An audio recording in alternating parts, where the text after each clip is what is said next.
When the game gets rough and this life just seems so tough, make we talk, my people, make we talk. When this town becomes an ugly place, don't let it erase the smile from your face. Make we talk, people, make we talk. Conversation is the key, a guiding light for you and me. Spark a talk and you will see. Conflict solver A to Z. World leaders master the art of self-defense just by talk.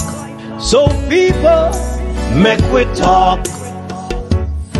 Hey, we're living in a world that on ourselves we must depend. Make we talk, people.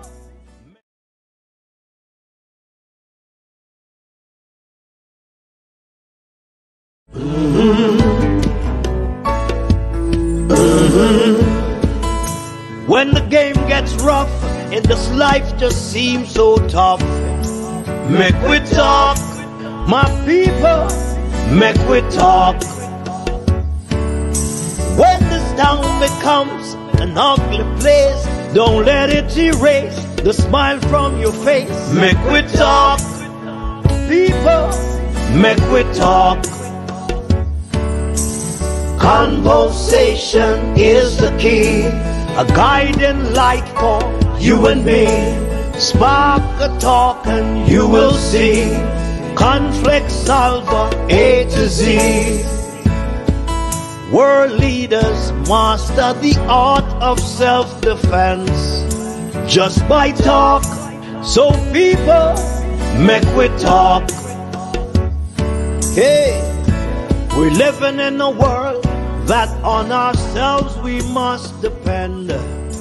Make we talk, people.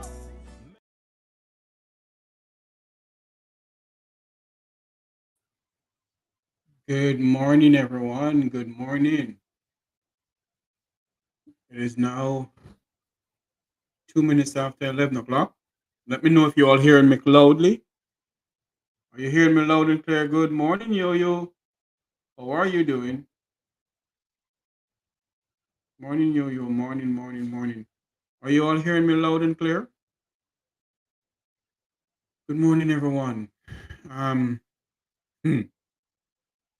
This morning, thank you very much. This morning, I switched gear. I switched gear on a different topic this morning. Sometimes you need to listen to your inner voice. When your inner voice speaks to you, you need to listen. To all my friends and family out there, how you all doing? How you all doing? Yo-Yo, you need to give me a call, Yo-Yo. You need to give me a call. This morning, we're going to switch gear and speak about the Jamaica Defense Force is prepared to put boots on the ground in Haiti. What is going on now? The Jamaica Defense Force is prepared to put boots on the ground in Haiti. While Kenya has put a hold on their troops coming in. But I want to listen to something that the Foreign Affairs Minister, Kamina Johnson-Smith, at a press conference, post-cabinet press briefing. I think it was yesterday, Wednesday, because yesterday was Thursday. It was Wednesday that she gave a report to the Jamaican people about the meeting they had at the Jamaica Pegasus Hotel with the Secretary of State of the United States, with other Caricom leaders about Haiti. And we're going to play that clipping for you. We're also going to speak about members of the JDF going into Haiti. Remember to like, share, and subscribe to this YouTube channel. Share the live for me. share up the life, because it cannot be that we decide to send our sons and daughters into harm's way. It can't continue like this. We, the Jamaican people, must make it known to the Prime Minister of Jamaica that there is absolutely no way members of the JDF should be put in harm's way to go into Haiti. I was looking for a message that was given by one of Haiti's notorious gang, who said they don't want any outside help. A former politician of Haiti sent a clear message to the Jamaican government that they must not help. In other words, they must not put any boots on the ground. No Jamaica Defense Force soldiers should be on the ground in Haiti. And if the Prime Minister of Jamaica don't listen, then may God help us. May God help this country of ours. Because there's absolutely no way. We don't speak the language. We do not speak the language. I don't know why we're sending troops into Haiti. Yes, Haiti is in a crisis. Yes, Haiti have political and economical crisis. But at the end of the day, we have our own problems in Jamaica that we need to face. We need to put a stem on our crime problem in our country. You see? And if they don't put a crime problem in our country, then something is wrong with us. Something definitely wrong with us. So this morning, without any further ado, let me get through to what the Minister of Foreign Affairs has to say. We're going to play this clipping for you. And I want you all to listen to what Minister Johnson Smith has to say pertaining to the meeting that they had, the high-level meeting they had in Jamaica a couple of days ago with the United States and other Caricom leaders. This is what she said. Good morning, members of the media. Good morning, members of the public who are following online or with us through other media this morning. Good morning also to my permanent secretary and other officials from the ministry or acting CTD, ambassadors both, and our team from colleague ministries, departments, and agencies. I am pleased to join another cabinet, post-cabinet press briefing to update our country on the work of the Ministry of Foreign Affairs and Foreign Trade. And today I'm proposing to focus on four specific issues.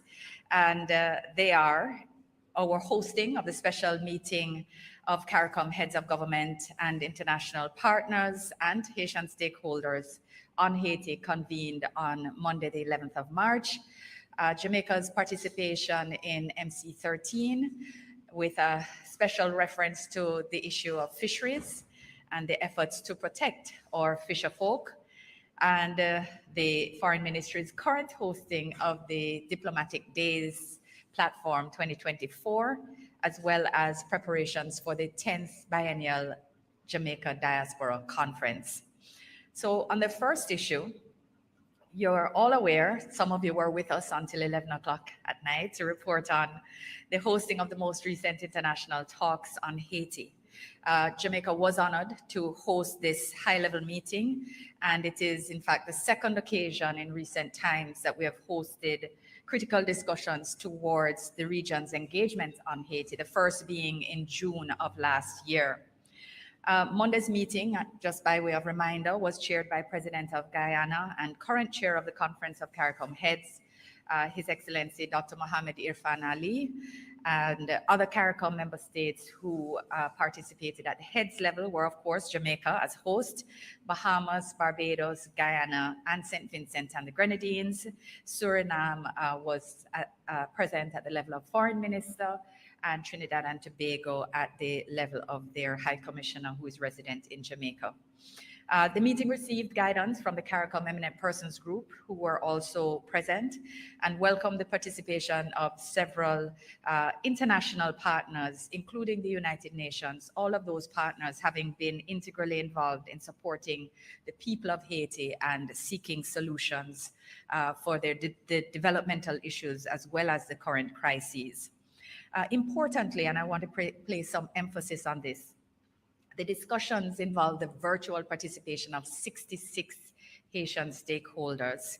And these stakeholders represented an inclusive cross-section of members of civil society, private sector, religious communities, interfaith, as well as political parties, political representative bodies, and the Haitian diaspora. And they had been part of discussions leading up to not only that meeting, but for some period of time. And I think it's important to emphasize this point, because I have heard people saying, well, where was Haiti in this discussion? Because the media is covering it generally as Haiti, as Caricom and international partners, but 66 Haitian stakeholders were very much present virtually in that meeting, and the logistics, quite frankly, of doing otherwise was simply not feasible. This was the best way to come together. And I also want to remind that this is part of a process, because the EPG had their first discussions with close to 50 stakeholders here in Kingston in June last year, and this process has been underway all this time. So it's not one meeting at which things were agreed behind closed doors. This has been a process of engagement, of consultation to build consensus in circumstances where a constitutional framework quite simply does not exist. So taking fine points and academic points on constitutional issues beyond that, I think creates different and even more complicated discussions. The aim all along the way has been to create consensus, to put Haiti on a path back to democratic elections, free and fair elections, which can then, of course, take them forward to greater stability and ultimately prosperity. And the Minister of Foreign Affairs believe that the Jamaica Defense Force can put back Haiti where they can have fair elections. Huh? Anyway, listen to this. Prosperity. So the aim has always been to have a Haitian-owned and a Haitian-led solution, and this is in fact what was announced on Monday. Essentially, Caricom has always remained very firmly committed to ensuring that the Haitian people remain at the center of this process of consensus building, and that this welcomed solution, therefore, is such an arrangement. Just by way of reminder, the arrangement will see the resignation of Prime Minister Henry on the establishment of the 7-member Transitional Council and the naming of an interim Prime Minister. I see the issues being reported that he has resigned. And I see even people saying that as he has resigned, they are declaring themselves to hold certain positions. But the resignation takes effect upon the establishment of the Transitional Presidential Council. No, Minister Johnson Smith, if and when the Prime Minister of Haiti resigns, the Jamaican government cannot stop barbecue or whosoever it is in any gang in Haiti from saying that they are in charge.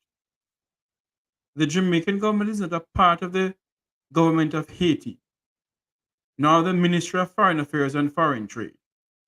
Yes, Jamaica is trying to help in a sense, but we can't tell the people of Haiti who is in charge or who is not in charge. The last time I checked, Haiti is a democracy. Yes, they're having political turmoil and all sorts of shebang going on down there. But the Jamaican government cannot say, okay, you can't say you're in charge. Who are we to say it?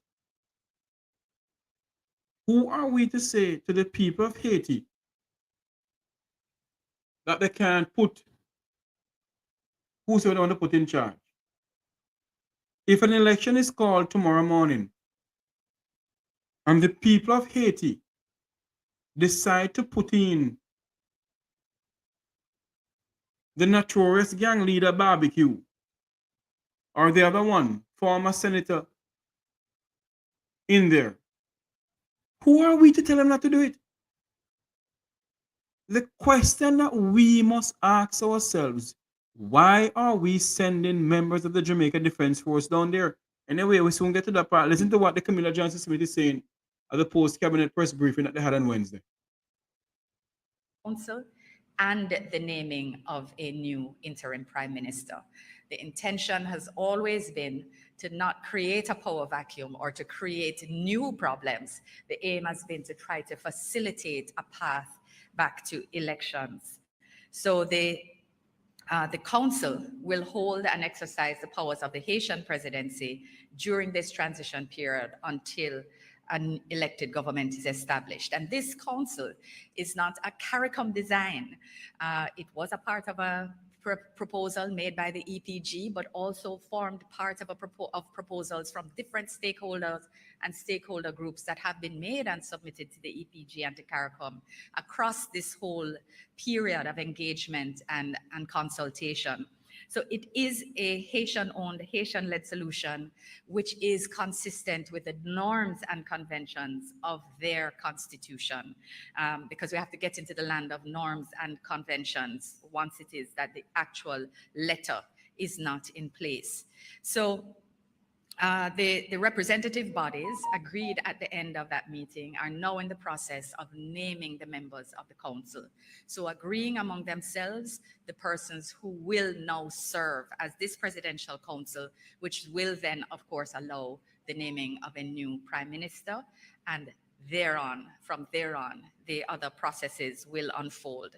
It is this body, of course, that will also appoint the Council of Ministers, a new Council of Ministers, and that will ultimately establish the Provisional Electoral Council, which can then define the process for elections. And I go through these because, I've been just trying to listen to some of the feedback and some of the questions, and I heard people saying, well, why, Haiti needs elections, they don't need a council. But if you don't have a constitution in place, then how do you hold elections? Who stands up and says they're going to run an election or they're going to run in an election? You need a process. So who defines that process under the Haitian constitution? It's a provisional electoral council. So who will name that council? You need a president, but there is no president. You need to elect a president. So it puts you in a cycle of never ending. The aim was, therefore, to have a consensus around a body that would exercise these powers, that would allow different bodies to come together and say, well, this is how we will proceed in appointing the council, which can then define and establish a process towards elections. And in all of this, of course, security is required. So none of this, I want to emphasize, comes from the outside. This is all a part of a process of consultation that has been facilitated by different partners, including those led by Caricom through the EPG over the last year. And it will require determination, it will require a spirit of compromise in this next phase. But as Prime Minister Holness stated in his remarks on Monday, the fact is that decisive action is needed now because things have been unraveling. Haiti has come to a tipping point. And their solution, therefore, owned and led by the Haitian people, must be taken before it is too late. It must be that this stem of lawlessness and hopelessness. You hear what the Minister of Foreign Affairs of Jamaica said? That Haiti has reached a tipping point. Let me ask the Minister this question. Minister Johnson Smith. So Jamaica's crime problem has reached a tipping point in Jamaica, where gunmen are shooting down Jamaican citizens as if they are blackbird. I don't understand these people. I am not saying that we must not help, Don't get me wrong. But I'm asking this question over and over and over again. What are they doing about Jamaica's crime problem? They believe that they have these Zozos and Nenes and Zizis gonna help? Minister Johnson Smith, Jamaica has reached a tipping point when it comes down to the crime pandemic we face in our country. Let's listen to some more what she's saying. Please don't go anywhere. Listen to this. We have to learn, Listen to this. Lessness that has set in is something is put in place before too late. So this is what is now before us.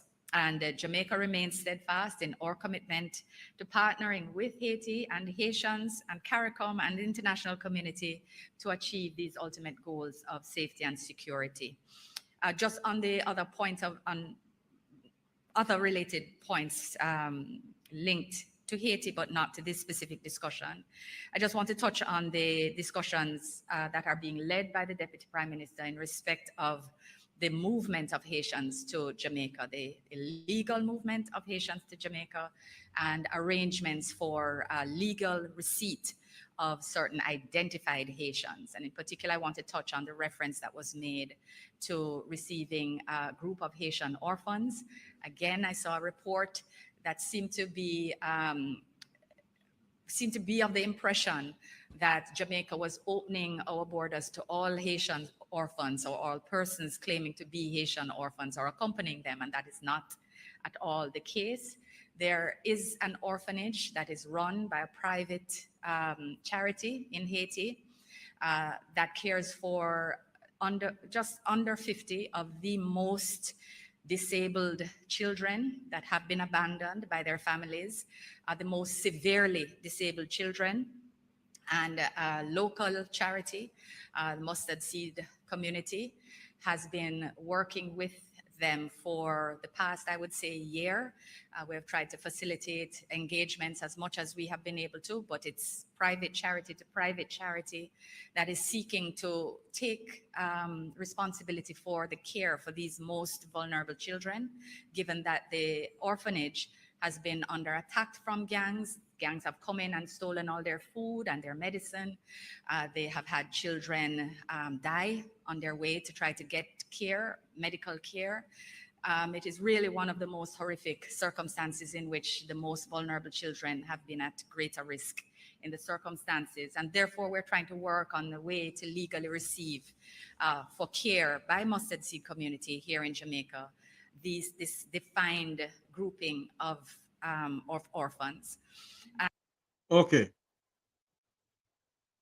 Minister Johnson Smith, I am not saying that we mustn't help to bring in orphans into Jamaica and assist them, But don't Jamaica have some orphans that you people have been neglecting for years?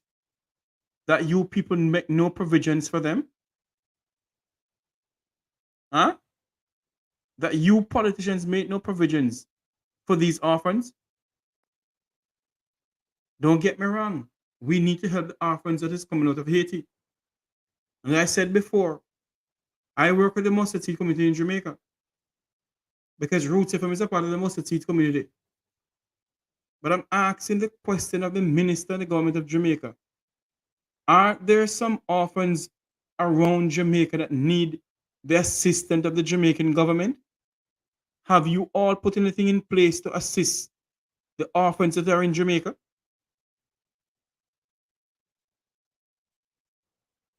My grandmother always tell me one thing, Dance a yard before go abroad, go dance. Clean up your yard before go clean up somebody else's yard. So I'm going to ask the question. Is it that some termite eat out these people's brain? Are they not thinking? Huh? They're not thinking? You went on to say that, open up the doors to other Haitians from coming in. But you can open the doors. You can open up the doors, Minister Johnson Smith, for the 53 World Bank employees coming out of Haiti, though. But 37 Haitian refugees on Jamaican soil.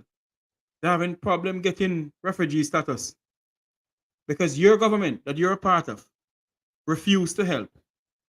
And your government you're a part of is talking about having dialogues with other Caricom leaders and the minister and the Secretary of State for the United States.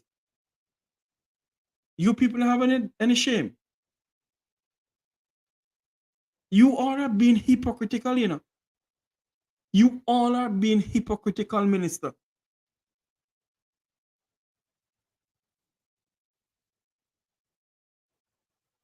Huh? You all are being hypocritical. How is it that you people are talking about helping Haiti, but yet you all can't take in the 37 Haitians that came aboard on Jamaican soil? They're having problem right now. They're having serious problem right now. But you can take in 53 World Bank employees, but you can't take in the 37 or try to help the 37 that is down here.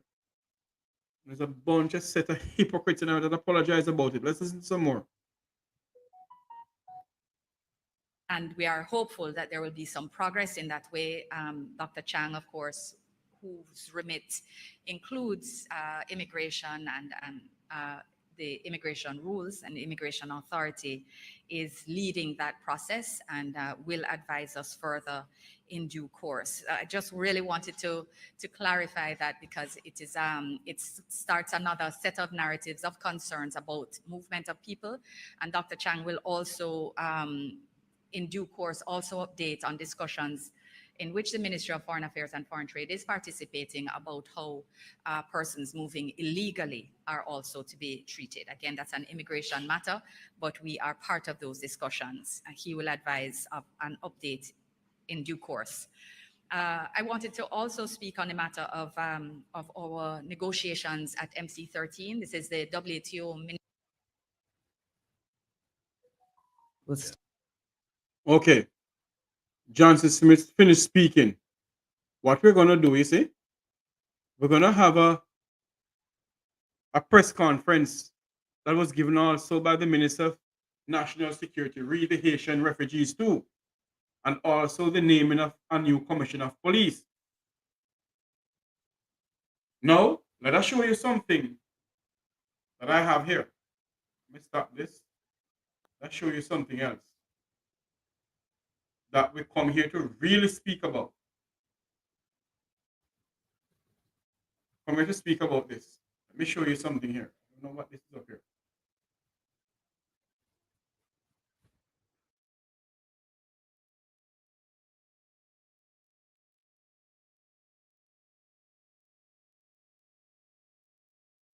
There it is. I hope you all can see it. It's the only way I can get it to show. You see right here? Is members of the Jamaica Defense Force. As what they said. Let me read what they said here. Let me find it back and read what they said. That the JDF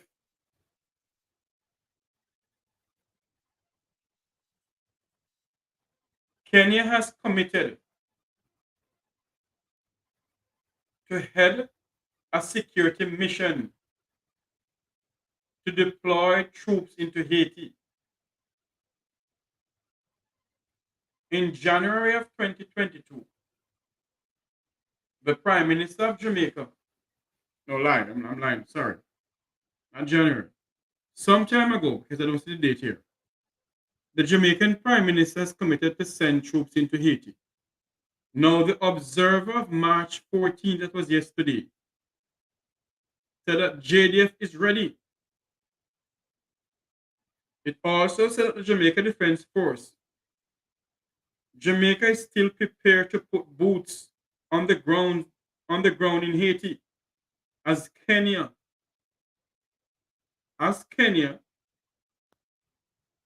is sorting out their problem in their high court to send troops into Haiti. Happy Friday, Wayne.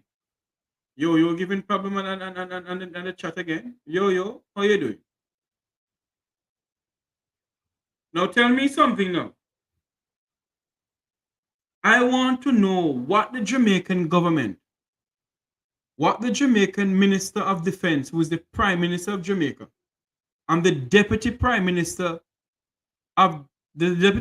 who is Harris Chang, is also the deputy minister of defense. What are they going to tell the Jamaican people the reason why they want to put boots on the ground in Haiti? Why they want to send Jamaica's defense force into Haiti? When our crime problem in our country needs assistance, we can't take away what we have here and stretch our JDF members or JCF members thin to send people into Haiti. You sit down and you think about it, Haiti have a problem that the French need to deal with. If you know the history of Haiti, the French President Macron of France. Come on, President Macron. You need to step up to the plate. Do you realize that in all the discussion that went on, I don't remember seeing anybody from France. I don't remember hearing the France ambassador to Jamaica speaking or the France consul general speaking. What happened to France?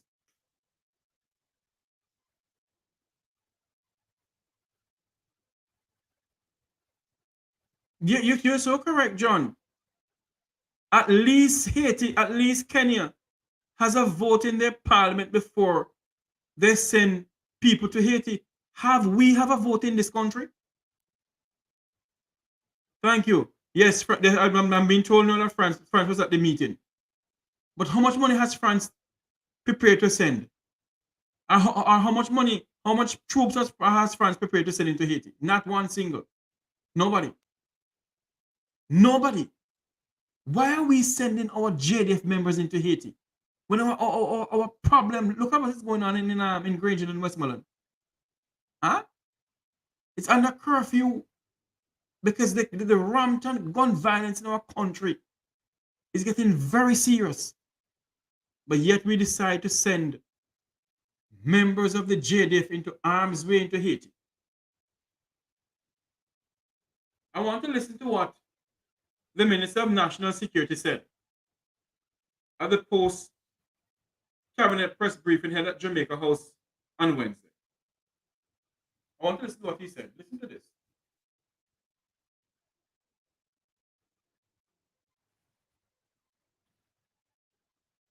I want to listen to what he said. Because we mustn't listen to hearsay and what other people says. This is coming straight on PBCJ Jamaica. Live, it was live here on Wednesday from Jamaica House. This is what he said. We need to listen to what he said.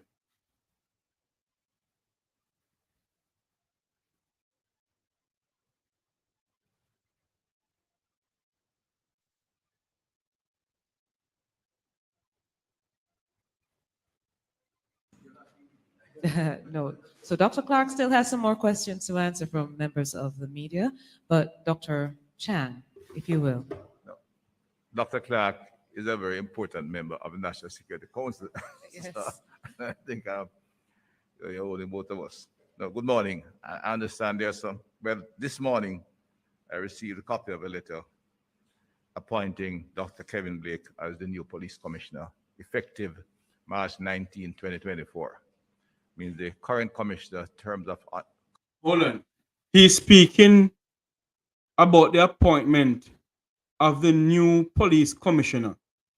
My understanding that the Police Service Commission was the one who elected or voted for this gentleman to be commissioner of police. I get to understand, I don't know if it's true, that the political elites in the parliament had nothing to do with it.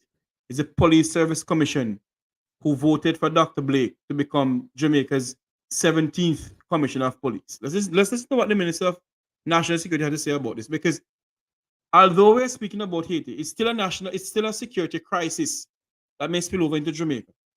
Listen to what he's saying. Contract ends on Monday, the 18th.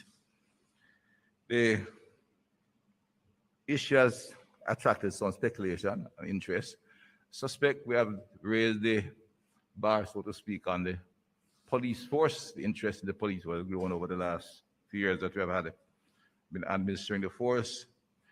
Dr. Blake is one of the deputy commissioners, and all 4 deputy commissioners were interviewed um, and looked at, because we think we have reached a level in the force where the promotional process is such that the individuals who rise to the top all have the capacity to go forward. And we had 4 deputies who I think were excellent police officers.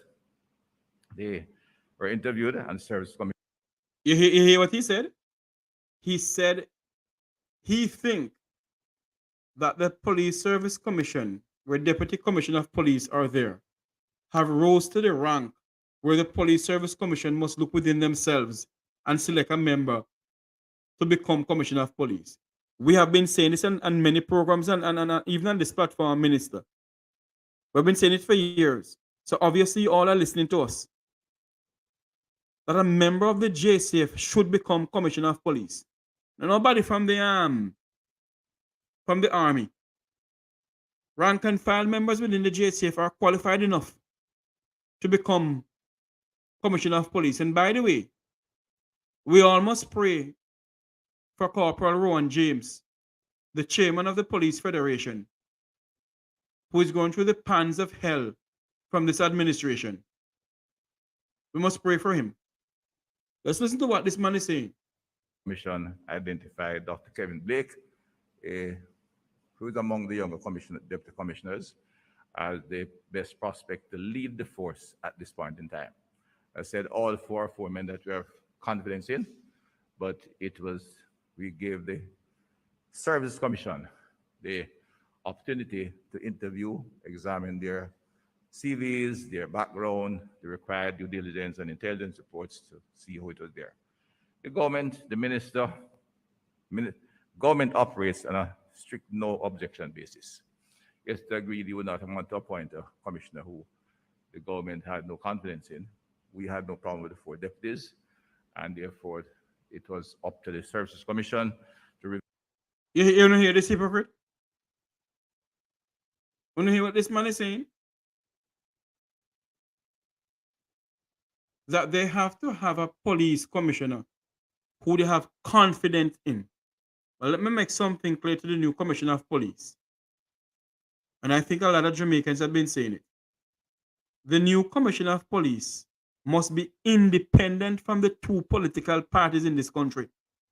The commissioner of police should be answerable to the Parliament of Jamaica, not to the Minister of National Security or the Prime Minister. The new police commissioner of police should be answerable to the Parliament of Jamaica, to the Jamaican people, not to Dr. Harris Chang or Prime Minister Andrew Holness. So I hope and I pray that this new police commissioner do not put politics into his service as commissioner of police. And I pray and hope that this new commissioner of police will come and tell the Jamaican people the true figures of how many Jamaicans are murdered in this country. They're not willingly trump up numbers. The true figures of how many Jamaicans have been murdered in this country since the start of 2024. Because quite frankly, I believe, my honest opinion, that no truth has been coming out of the JCF when it comes down to the truth of how many Jamaicans have been murdered in this country. Let's listen to what this man is saying some more. Review their career, review their CVs, as I said before, and make a recommendation. And we have no problem in accepting Dr. Kevin Blake as the next Commissioner of Police. Thank you, Dr. Chang. There was a question. That was the main thing and gravamen of the question. So what a windfall this morning. You've brought breaking news to post cabinet this morning. All right. Since there are no questions for Dr. Chang. Okay. There is no question for Dr. Harris Chang. Let's remove this.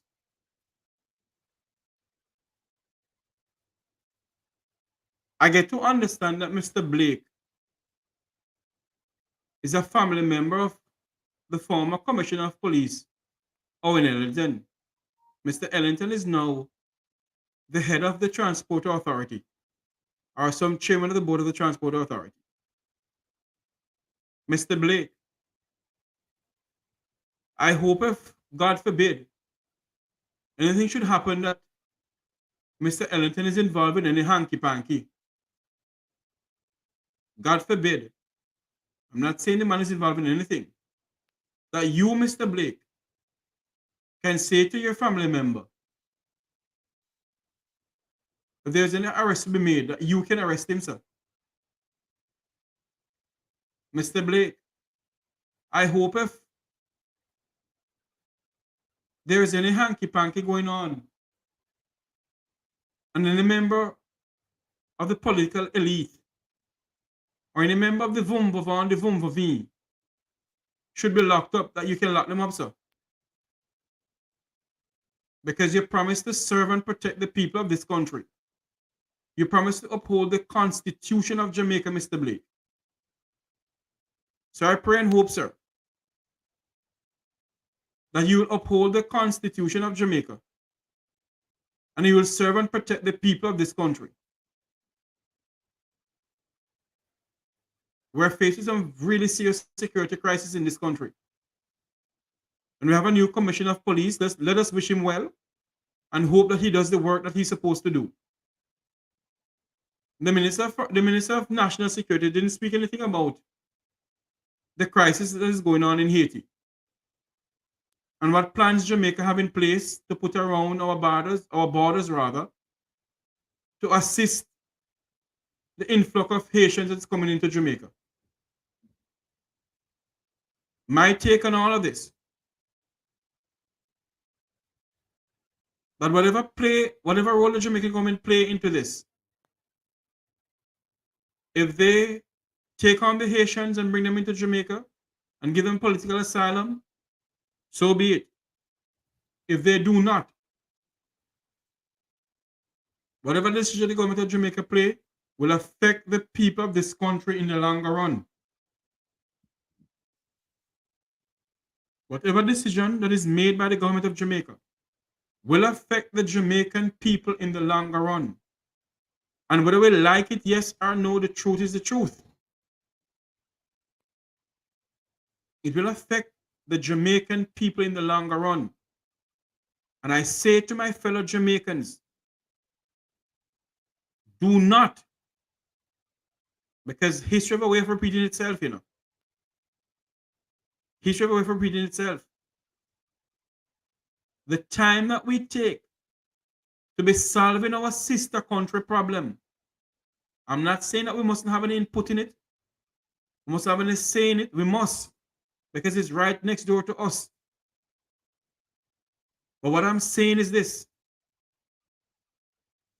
Jamaica must take a stand and look within themselves.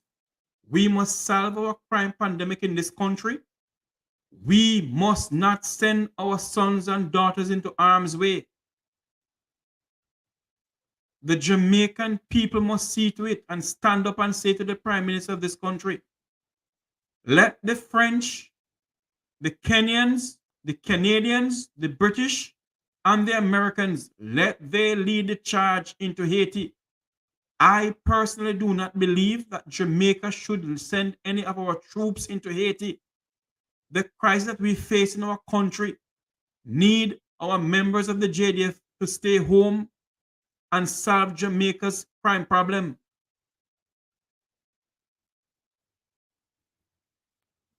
And I pray and hope that we, the Jamaican people, will stand up and say to the Prime Minister, no, sir. We can't do that, sir. You hear the notorious gang leader Barbecue is saying that they don't want any outside intruders. They don't want any outside intruders. That's what he's saying. They don't want any outside intruders. They want Haitians to help themselves.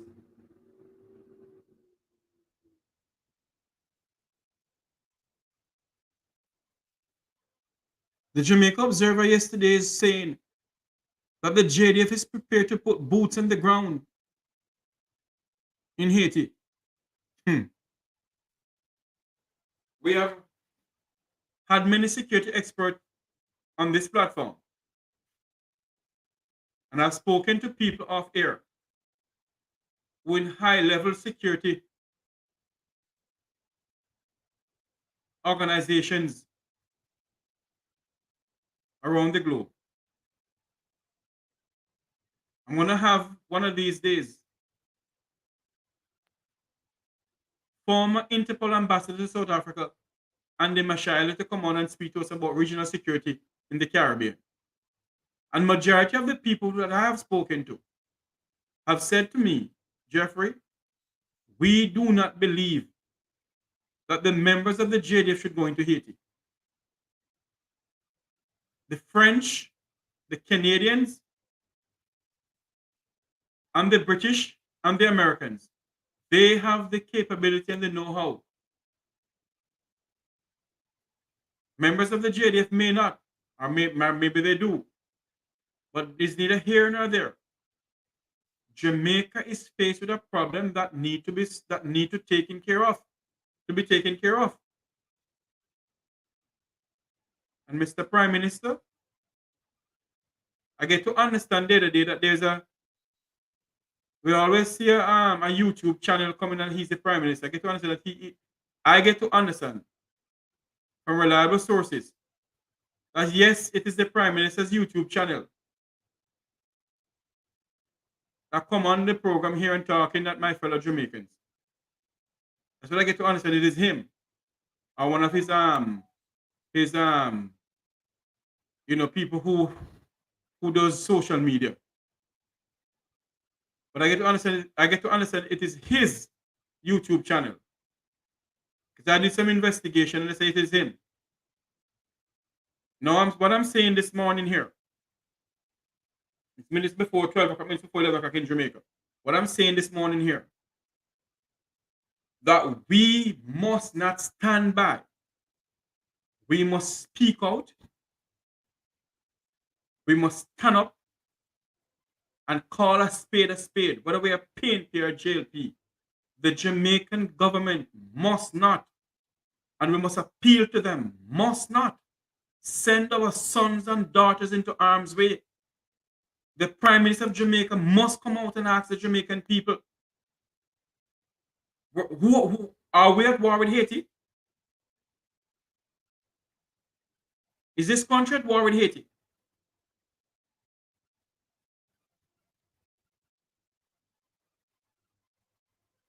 Has Haiti dropping in missile over here in Jamaica? Yes, guns may come from Haiti to here, but we must protect our borders. Who sell out our ports? Do we know who's carrying in guns in our ports? Who is overseeing the Jamaican ports? The ports are owned by the Chinese. Who is securing our ports?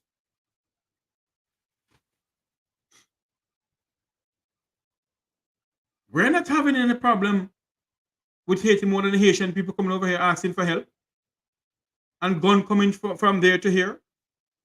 But is the government of Jamaica must stem the gun flow into the country? The Prime Minister both that he spent how much billions of dollars on the JDF and they buy almost 18 helicopters.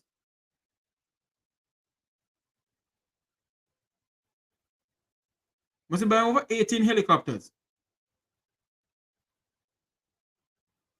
What are they doing to secure the port of Kingston, to stem the flow of gun coming into the country? And when the JDF have a big gun seizure, they call all members of the media, all international media. But the JCF don't call international media or the media to show them when they're destroying the guns that found. So we have to ask questions. The guns that the JCF found, do they really destroy them? Or for some unknown reason, go back out into the public to create mayhem on the Jamaican people?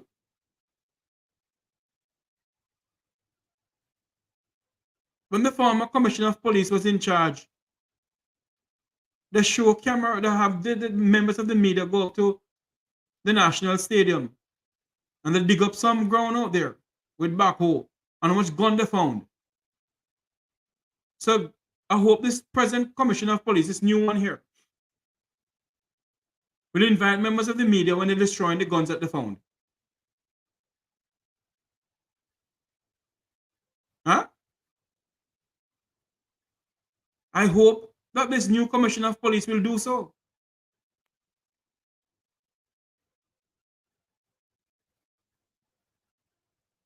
Is Jamaica at war with our sister island Haiti? Why our Jamaica Defense Force troops are on standby? A lot of people are saying that Jamaicans don't speak the language. They do not know the terrain. Maybe they know things that we don't know. But come out and explain to us, Prime Minister Holness. Come out and talk to the Jamaican people about what you're doing pertaining to JDF members going into Haiti. Prime Minister, come out and talk to us. You're the Minister of Defense.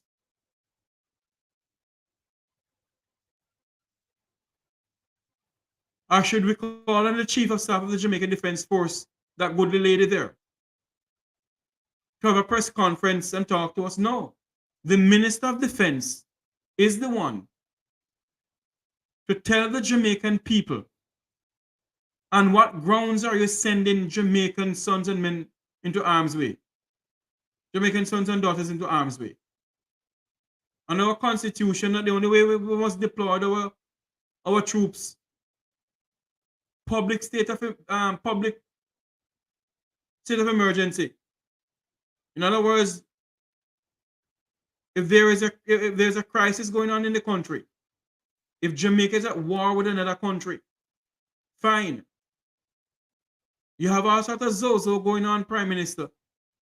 Public state of emergency where the JDF are out.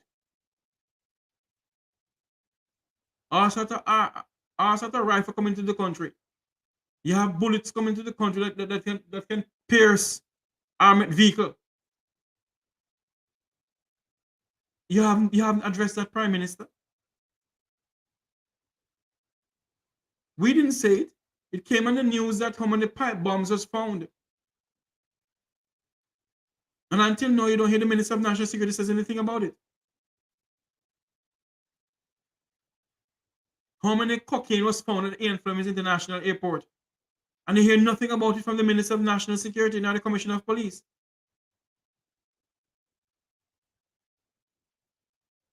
Plane crash land off of the coast of Rocky Point. And all I can hear the Minister of National Security said that the people who was in the plane, they leave.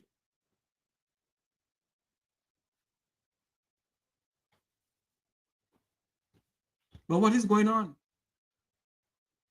What is next? Go ask the POSOJ indeed.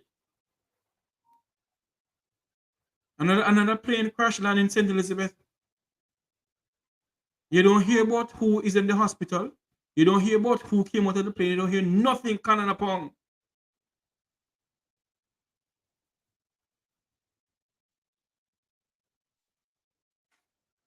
But yet, we are prepared. We are prepared. And by the way, Prime Minister Holness, out of how much millions of dollars of the American government has pledged for the mission into Haiti, how much money Jamaican getting? How much money is Jamaica getting? And if a member of the JDF should be gunned down in Haiti, how much money the family going to get, Mr. Prime Minister? How much money the family is going to get for your negligence to be sending our sons and daughters into harm's way? Maybe I'm stupid, Prime Minister. I've been asking you and whosoever to come on my program and explain to us the reason why I decided to send Jamaican men and women into harm's way into Haiti.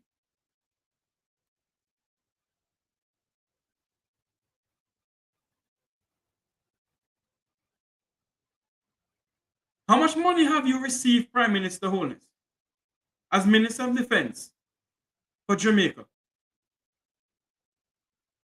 And if a member of the JDF rather, should go into arms way into Haiti, and they're gunned down, they're killed, they're dead like a dog, how much money are you prepared to give to the family members for that daughter or that son? How much money are you prepared to give to their children who are left back home and their wives? Because they have wife, but they have many wives. And that ain't girlfriend too.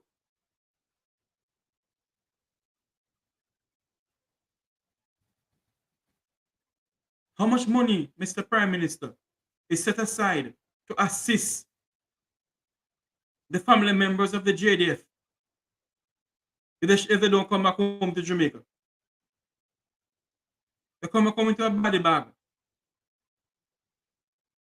How much money is set aside for them?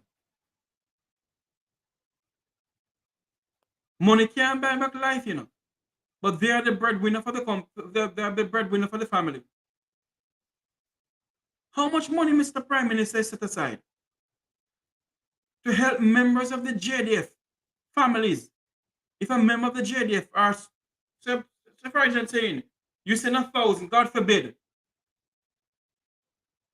and out of that 1,400 is killed. How much money set aside, Prime Minister Holness, to assist the members of that 400 that is killed in harm's way? How much money set aside for them? Jamaica is not at war with anybody.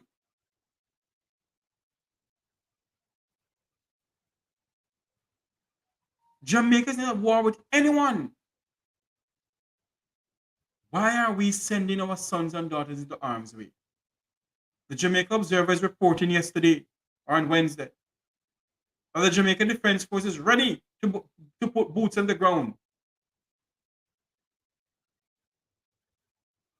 It's ready to put boots on the ground. Because what? We're fighting a war with our sister island. The French is the one who put Haiti in the crisis Haiti is in. And you don't see the French. You don't see the French them doing anything about it. But we decide that we need to send troops into Haiti because what? The Haitian people need help. And the only way we can help them is to send our troops into Haiti. That's the only way we can help them. To send our sons and daughters into harm's way. But we're not man enough or woman enough to say to the French, no, we ain't gonna do it. You put Haiti in that crisis, you do it. But no, we have to do it because what?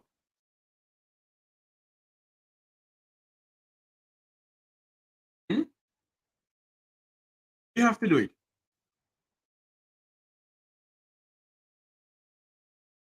I want to play a video to let you all see what is going on in Haiti.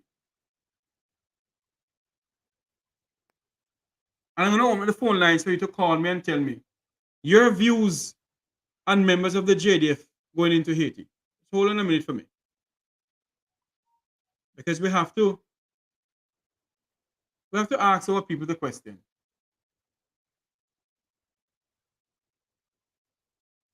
Can't there be a different way, Mr. Prime Minister? Can't you, Mr. Prime Minister, pick up your phone and call the Jamaican embassy in France and say, listen to me, can you call the French president office for me, please? I want to have a little meeting with him. And I'm going to ask, what's the meeting all about, Prime Minister? About Haiti. France must go into Haiti, not the Jamaican Defense Force. Not the people of Jamaica. Jamaica have its own crisis to deal with. So I believe that France should go into there themselves, not we. And every day you get up, every morning you get up, the crisis in Haiti is getting deeper and deeper.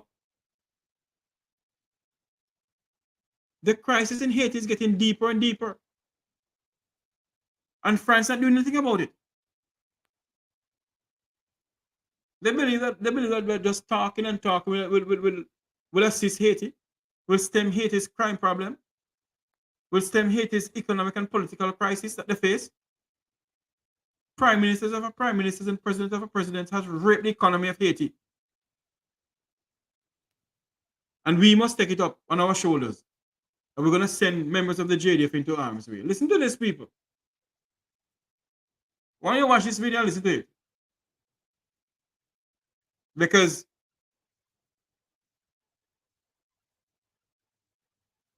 yes, they've got a lot of blood for Drew. Why you want to listen to this? Listen to this video here. God in heaven help us. Haiti's main prison was set alight on Thursday, the same one that was attacked 2 weeks ago, with gangs letting its inmates out. This was just one of several attacks. A police official's house was set on fire. There were shootings at a police academy and at the national airport. This flare-up comes after 3 relatively quiet days that followed Prime Minister Ariel Henry's resignation. Gangs, who have forced many to flee their killings, kidnappings, and rapes, now say Henry's stepping down isn't enough. Residents are desperate for leaders who would bring security. A transition council is being put in place, but there have been disagreements among parties. We need someone who understands the people, us as human beings, somebody who will give us a better life. We didn't want to flee our houses. We don't want to be wandering around the city. We cannot live this way. Ariel Henry wasn't good for us, but he wasn't the only problem. The entire system should be changed from top to bottom. Imagine, Haiti used to have 4 sugar factories, and now we have nothing, not one. While the situation deteriorates, humanitarian work is more difficult to carry out, and many foreigners have left the country. Residents face illnesses, lack of food and water. Plans to send to Haiti some international force or just more aid have yet to be finalized and carried out. They do not want you to. You hear that? You all see the crisis that Haiti is in? You all see the crisis that Haiti is in? And the people of the Vumvavon, the Vumvavi in Haiti, the oligarchs, they already left, you know. Them run gone. Them help create the problem. And they run gone. The same way in Jamaica. I talk it every day and I'm going to say it again. If Jamaica should plunge into a crisis, would the Prime Minister of Jamaica stay in Jamaica? Like how the President of Ukraine stay in Ukraine? Would the Jamaican Prime Minister or any member of the government stay to Jamaica and try and assist the Jamaican people? Or would they take a boat or a helicopter and gone somewhere else? Huh? You also what is going on in Haiti? You also the crisis is going on in Haiti? The crisis that the Haitian people face. You all see it?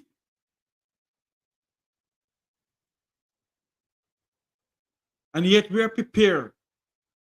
We are ready.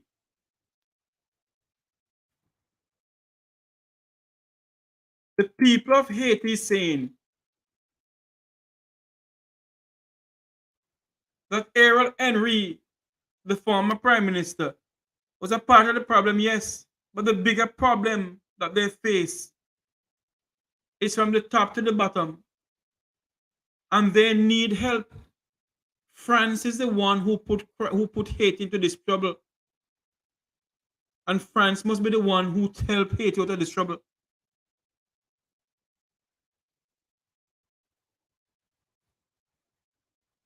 The legend Barbecue, who is in charge of the gangs in Haiti.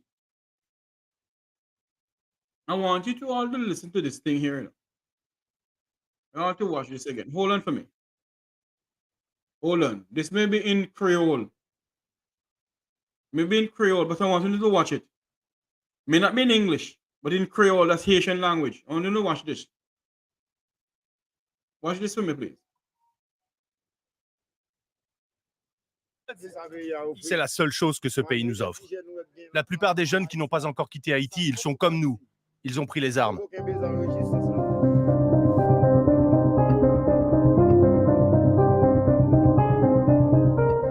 Il est le visage du récent coup de force That's des gangs barbecue. en Haïti. Descends, Babé. Jimmy Cerisier, alias Barbecue. Nous l'avions rencontré dans son fief 3 semaines avant qu'il ne parte à l'assaut du gouvernement. This is Mr. Barbecue, who is in charge of Haiti. Hold on there for me.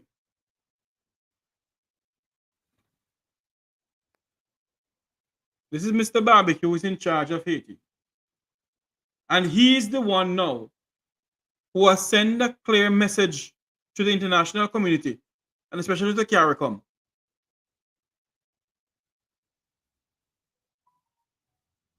He sent a clear message to Caricom that Caricom must not take a part in assisting what is going on in Haiti. In other words, he's telling Jamaica, do not send anybody come over here. That's what Barbecue is telling the people of Jamaica, the government of Jamaica. There he is, the notorious Barbecue, the notorious gang leader. Haiti has 200 gangs. 200. And those gangs is caused by the people of the Vumvava and the Vumvavi in Haiti and politicians. And Jamaica has its own gang problem. We can disband the 130 some gangs that we have. But we're gonna disband Haiti's gang. I believe the people who are governing our country have some mental issues. That's my take on it. I believe that the people who are governing our country have some mental issues. They are sending a message to the Jamaican government that they must not send anybody in there. But yet we decide to do it the same way. I don't know who this is. Hold on there for me. Let me see if I can get this person on the phone here. Hello, good morning. Welcome to Make We Talk. Hi, good afternoon. How are you, Jeff? I am doing good. How are you doing? Hold on there. Hold on. Hold on a minute. Go ahead. You're live now. Go ahead. Yes, I'm just sitting here and just. Hold on here again. This thing is giving a little bit of problem. Don't move.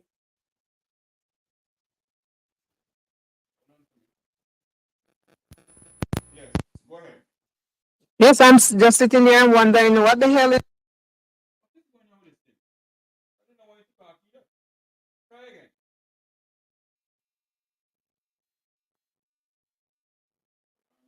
Something is wrong here. Uh-oh. Uh-oh. Try it again. Hello? Lord of his mercy. Hold on. We can try something else. Yeah, no. Hold on. Don't move for me, please. I'm trying to start out this thing here. Hold on for me. Go ahead now.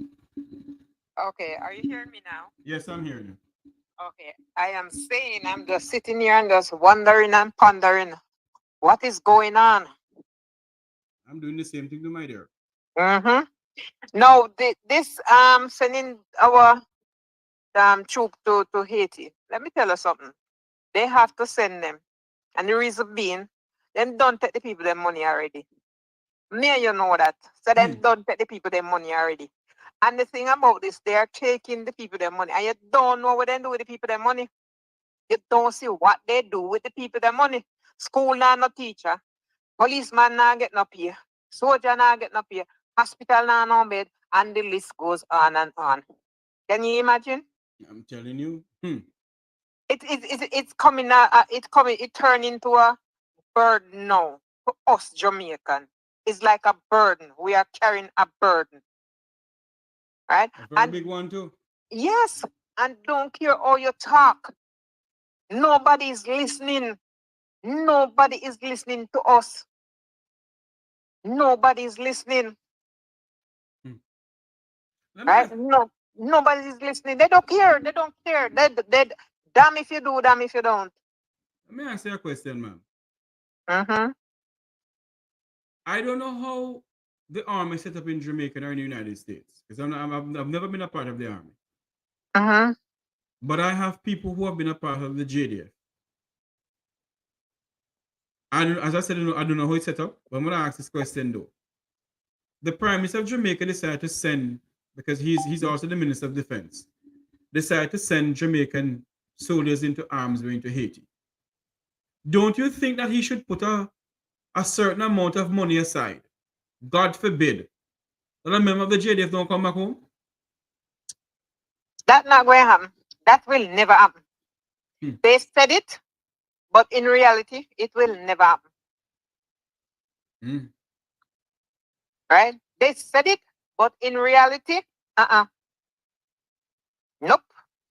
And do you believe that the new commissioner of police will make a big difference? Not in my book. Not in my book.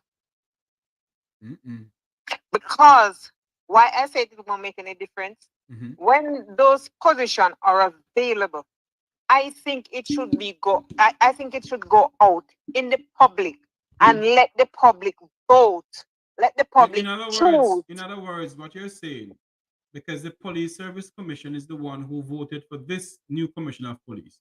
But what you're saying, that what they should do is have a vote for the Jamaican people to vote for the commissioner of police. That's what you're saying?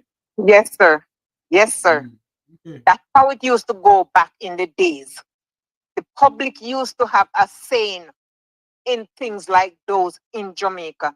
But nowadays it's like, I do it and it's going to do my way or no way at all. Right? That's how I see it. That's my opinion. That's my opinion. Where in Jamaica are you from, ma'am? East Kingston. East Kingston and Port Royal. Yes, sir. Let me ask you a question again. Jamaica is well renowned as the land of wood and water. Ah, Lord have mercy. Don't go there.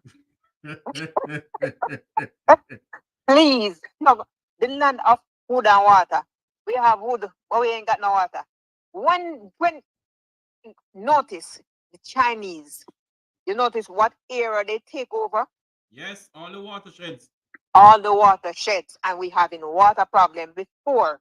Now it is worse, and it's gonna get worse. You hear what I said? And it begs to ask the question too, you know. I don't know if it's a PNP who signed a deal for them to get where the Great House, where Marcus Garvey Great House is, and those watersheds, or the Labour Party. I don't know which one of them did it. I'm doing some research on that. But it begs to ask the question though. Successful government hasn't given the people of Jamaica what they want. We're going to be 60-something years old this year. And our people are still crying for water? It would be in 2024. In 2024, Jamaica, the land of food and water. The hood is there, but not the water, and the hood soon gone to. The hood soon gone to. The food is there, but not the water, and the wood soon gone. Oh my right? God.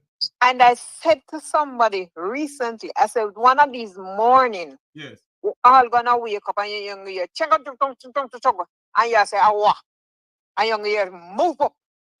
Yes, Chinese take over. This is not the People's Republic of China. Exactly, right? Yeah. And I noticed that they have a scheme. The Chinese have a scheme near the police, near the army base in Erie Castle, somewhere around there. And that should not be. And exactly. That should not How be. can that be happening? Because they are spying out the base, they're spying out the JDF base. That should never happen. And not only that, the Jamaican government allowed the Chinese construction company check to build the Ministry of Foreign Affairs building downtown Kingston. This country gone in a man. We've gone to the dogs. No, we're dead already. The dogs are eating. The dogs having their meal. Right? The dogs are having breakfast, lunch, and dinner. And somehow we now have no supper. And it's happening. It's happening in reality. It is happening in reality. So don't care your ear them come, Mr. Nigel Clark, and come and say this and say that. Just we're talking. We're talking, but there's no action. There's none whatsoever. There is none. Do you believe that the JDF should go to Haiti? No. No, sir. Haiti problem is France, as you say, England, America, and Canada. Them for send if big America is not sending anybody down there. France not sending anybody down there. England not sending anybody down there. Canada not sending anybody down there. China not sending anybody down there. Why Jamaica is going there? You're too enough. Wait, too enough. And the reason being is that Jamaica government take the people their money. Take the people their money. You will adopt orphan from Haiti. How much orphan there Jamaica? More than you can think of. You have place of safety with children in there. How many of them are getting funding? How many of them are being supervised? I know for a fact, and I'm not speaking on the behalf of Mustard Seed, but Mustard Seed have been going out there trying to get funds to assist what they have there. Thank you. You see? Thank you. And not to mention other private entities. And exactly. Who are trying to assist the orphans we have in our country. Exactly. I am not saying that Jamaica shouldn't assist Haiti with their orphans. What I'm saying, if they're going to assist Haiti with the orphans and assist the World Bank in bringing in 53 members, 53 staff from the World Bank, why can't you take in the 37 Haitians who are already there? Good question. There's a lot of question more than answer. There is a lot of question more than answer. And the Prime Minister have everything under his roof. Him alone, him a minister this, him a minister that. One time when Portia was in power, they said, Portia, why this not? Portia said, yes, go to the minister. Go to the minister. What you think I have them for? What you think I have them for? But this one, this one have 18 ministries under his watch. Under his watch. I'm sure no him can't see over all of them. I swear him cannot see over all of them. Yes, something is gonna fall through the crack. True. Have a next call coming in, my dear. Thanks for calling in. Okay, sir. Thank you very much. Have a nice one. Yes, ma'am. A pleasant good afternoon. Welcome to Make We Talk. Good afternoon, Mr. Tavares. Good afternoon, sir. Where are you calling from? Right side of you, man. I'm Florida, yeah. Okay. Yeah. You feel say some of them money they when them try get back. Some of them money they when them try get back. I'm from because we don't know so them get the money already. So them officer and troop over here, right?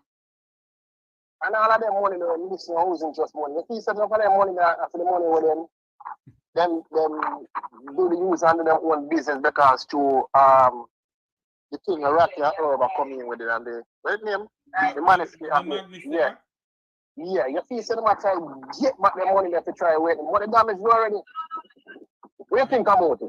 I don't know, you have something in the background there? No, me have an earpod. But you having a feedback here in the studio. I think I hear what I'm saying. No. Because I call from my phone. But you have on the earpod though? Yeah, man, you have on the earpod. Turn off the earpod, man. Okay. All right then. All right. Come over here and fly over. Yes, Mr. Tavares. Yeah. No, hold on there. No. You have on the TV or something in the background? No, man. Much problem there no TV in there. Okay, go ahead now. Some of them money there. If you say them try to get back some of them money there with them put in a pocket and we're gone in a duffel bag also. I don't know, you know. Because that's one of the first things come to me, you know. So I wonder if I try to get back the money there. Because it's serious, you know. Very serious. Very, very serious. Hold on there. Hold on. There's another person speaking in the background. It's coming over to the thing here now. Don't sound good at all. All right then. We'll cut off and call another time. All right. Thank you very much. God bless. Boy, if you want to call into the program, call in 954-529-8030. What is your views on what is going on? Should we send our sons and daughters into harm's way? This gentleman believes that they get the money and they're trying to pay off housing trust for the money and they take out the housing trust. Well, I mean, I don't know. I can't comment on that one because I don't know. But all I know, I don't believe that we will send our sons and daughters into harm's way. That is my truth. That is my belief. I don't believe in it. 954-529-8030 is the number to call into the program. We're going to find another clip in here and play. Hold on. Oh, Lord. This thing not going through. Uh-oh. One moment, please.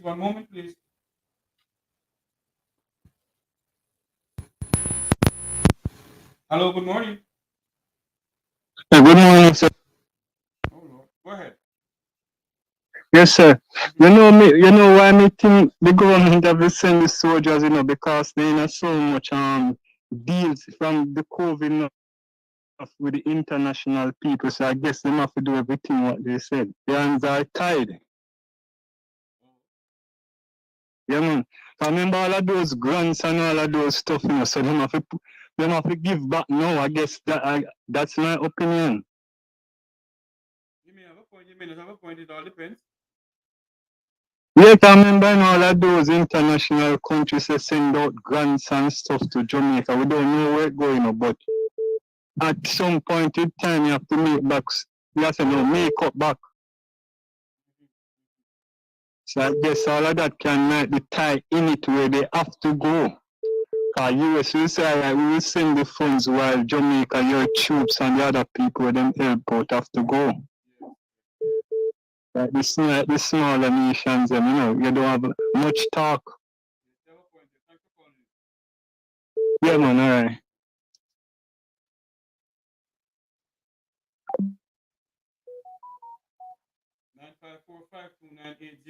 is the number to call. It's also a WhatsApp number. 954-529-8030. It's also a WhatsApp number. You can call in again, please. I missed the call. It was just coming in. You can call back, please. 954-529-8030. That's the number to call in. Do you believe that the Jamaica Defense Force should go and assist Haiti? What's your views on it? Do you believe the Jamaican government should speak to the Jamaican people about sending our sons and daughters into harm's way?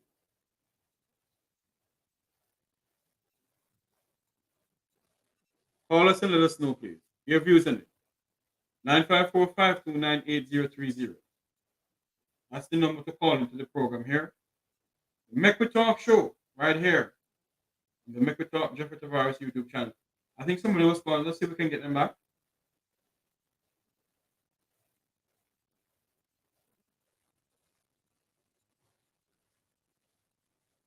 Hello?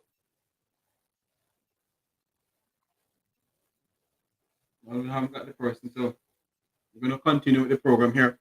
Let me play a video here.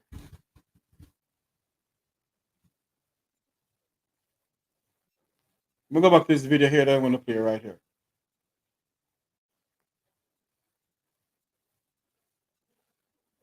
Because let's pray and hope this video is in English.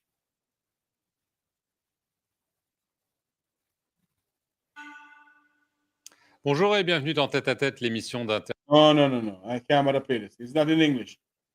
It's in French, and I don't understand French at all. I was hoping it would be in English. Anyway, this video is based on what is going on in Haiti. Every day you get up, the crisis get deeper and deeper and deeper. Every day the crisis get deeper and deeper. And you're asking yourself the question, France, who should and must help Haiti, is not saying anything. France, who should and help Haiti, is not saying one single thing. Caricom leaders have emergency meeting. And the superpowers are not sending in the troops. They prefer to donate money. What is France doing? I get a sense of France having some army drill somewhere in the Caribbean here. Why France are going to Haiti? Why the French don't say, okay, we're going to lead a delegation into Haiti. We're going to lead about 4,000 to 10,000 troops into Haiti. And try and bring back some stability. You think the 1,000 Kenyan troops and the 1,000 Jamaican troops I don't think so. A pleasant good afternoon. Welcome to the Make It Talk program. Where are you calling from? Philadelphia. Yes, sir. Go ahead. How are you doing? Good. Brother Jeffrey. Yes, sir. You know, Saturday night I call in on Ratigan's show. Yes. And I get a lot of heat. About what? Because Miss Zara Burton from 380 North was talking about this segregation problem. Yes. And because I'm from Portland, they are wash up on my shore. So I asked her where she lives. Make sure they wash up. Take them to your backyard. I beg your pardon? I tell her when they come to Jamaica, all who she want to invite in to take them to her backyard. Let me ask you a question. Don't leave them in. Yeah. If Jamaica was in the crisis that Haiti is in, wouldn't you want the Haitians to take you in? No. I beg your pardon? No. So you're saying to me... We have to learn... Hold on for me, sir. Jeffrey. Hold on for me, sir. Mm-hmm. You're saying to me, if Jamaica should plunge into some economic and political crisis, Jamaicans decide to leave Jamaica because of the crime and violence and crisis going on in the country, and they go to the Cayman Islands to seek refuge. You don't want to Cayman Islands to take them in? No. Oh, I wonder why. Listen, you know, it's hard to say, but we have to talk the truth. What is the truth? You guys solve our problem, but we. The Haitian have the Dominican Republic right next to them. Just they take any of them? Every day you see them deporting them back. So it's a reason why they're deporting them back from their own land. Sir, hold on a minute. Mm-hmm. Hold on a minute. I'll ask you the question again. Yeah. If Jamaica should get itself into a political economic crisis, and your brothers and sisters cannot stand the heat of the crime and the rape and the this and the that, and they take on a boat to go to the Cayman Islands or Cuba or wherever, you wouldn't want the Cubans or the Caymans to take them in? No. Oh. Where are you from? Where are you, sir? I'm from Portland, Jamaica. Where are you living now? Philadelphia. So you rather to see your sister, your blood sister, being raped by gangs in your country then? But let me ask you something. Is it happening in Jamaica today? It's happening there today. Answer the question for me, sir. You rather see a member of your family or an innocent Jamaican woman being raped by gangs? Jeffrey, let put it in a plain language for you. No, hold on. Because everything has to go in a context.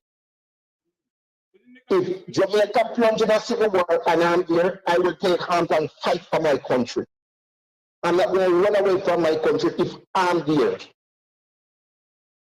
I will fight for my country. So if anybody will want to run their country to somebody else, fix it. And then you come back and rape it, you're a traitor. Traitor. If you run that problem because you country that problem, and then you want to come with Jamaica flag and say I'm Jamaican, after when you have problem, and you run like it, you don't deserve to come back. Why did you leave Jamaica with the United States? Well, it wasn't by choice, you know. It wasn't by choice. It wasn't by choice? No. So what is the reason why you leave Jamaica? Listen, it was not by choice. We just fix that part. But, you know, I go home at least 4 times a year. So, you know, I just come back. I went and vote. You know, I call my program when I done with you, no problem to me. But no, we call the family list every day. Me no say this to you now. Mm-hmm. You in the United States, is it? Mm-hmm. Nothing one up here. You're all right up here. Mm-hmm. And Jamaica plunged into some crisis in the country. Mm-hmm. There our black brothers and sisters have to take boat, going to the nearest Caribbean island. And you not tell me on this program here, we're over 500,000 people watching us on this program around the world. Mm-hmm. That you don't want to take in none of the Jamaicans then. For what? Oh, what do you mean for what? So what was that? Jeffrey, hold on when I throw we apart. When everybody run, you guys take care of business.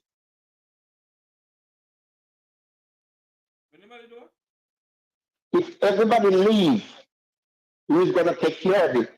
So why did you leave? Listen again, I said I didn't leave by choice. It was by force. Okay, I understand. But your heart is very, you don't have a heart for your people themselves.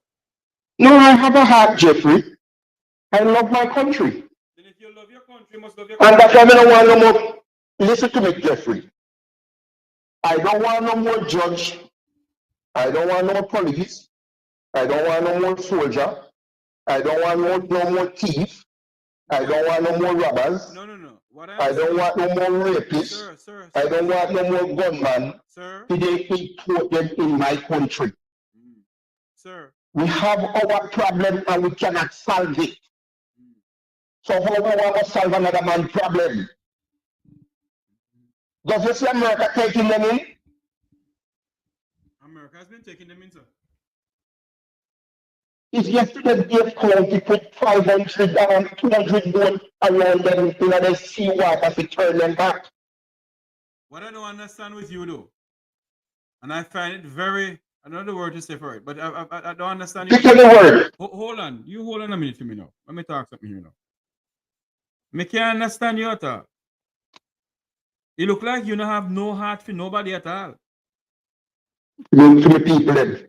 To the Jamaican people then. I love the Jamaican people then. Then if you love your Jamaican people, it's hard to Jeffrey. Jeffrey, hard to keep living into a prison. We build our house and we turn them into prison because a criminal element. We can't take no more criminal. So who is criminal? We don't know who will come, that's the problem. But you can't judge everybody, sir. Jeffrey McDonald always said it's same like a stick goat or it stick sheep. No, you cannot judge everybody from here. Say they are criminals. You can't do that. But how the guy know who does it stamp on anybody's face? You can't do that. And for you to say on this program here that if Jamaica should plunge into a crisis, you know one other I will go and fight. Let me allow you, sir, allow you to speak. Allow me to speak, please. You will not. You're saying that you don't want any other country to take us in. Your heart is very cold towards your Jamaican people, sir. No. Yes, you are. No, I love the Jamaican people. Anyway, thank you for calling in. Thank you, sir. Have a good day. I will keep listening. Thank you. My God. My God in heaven.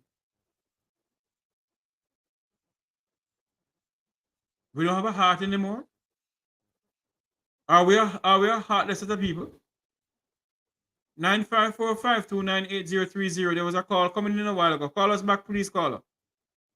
954-529-8030. That's the number to call.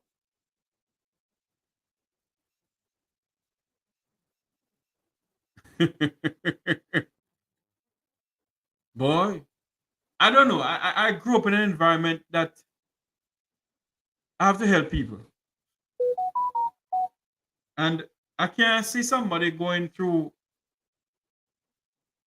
crisis and you're saying that if Jamaica should be plunged into a political, economic crisis and humanitarian crisis, please leave them alone. Good afternoon, welcome to the Jamaica House program. Where are you calling from? Mr. Tavares, Yes, ma'am. you have to control these people. This last month, Mr. Tavares, oh yes, yes, yes. This last month. Do you have your TV on in the background or something, ma'am? Because I can hardly hear you. I put it off. Yes. Go ahead now. I always hear the man that just came on the phone. He is not talking. In a semitic. I couldn't hear the man. Hello. Your phone is very Yes. muffled. Your phone is very muffled. I can hardly hear what you're saying. Move the phone away from your mouth a little bit, please. Yes.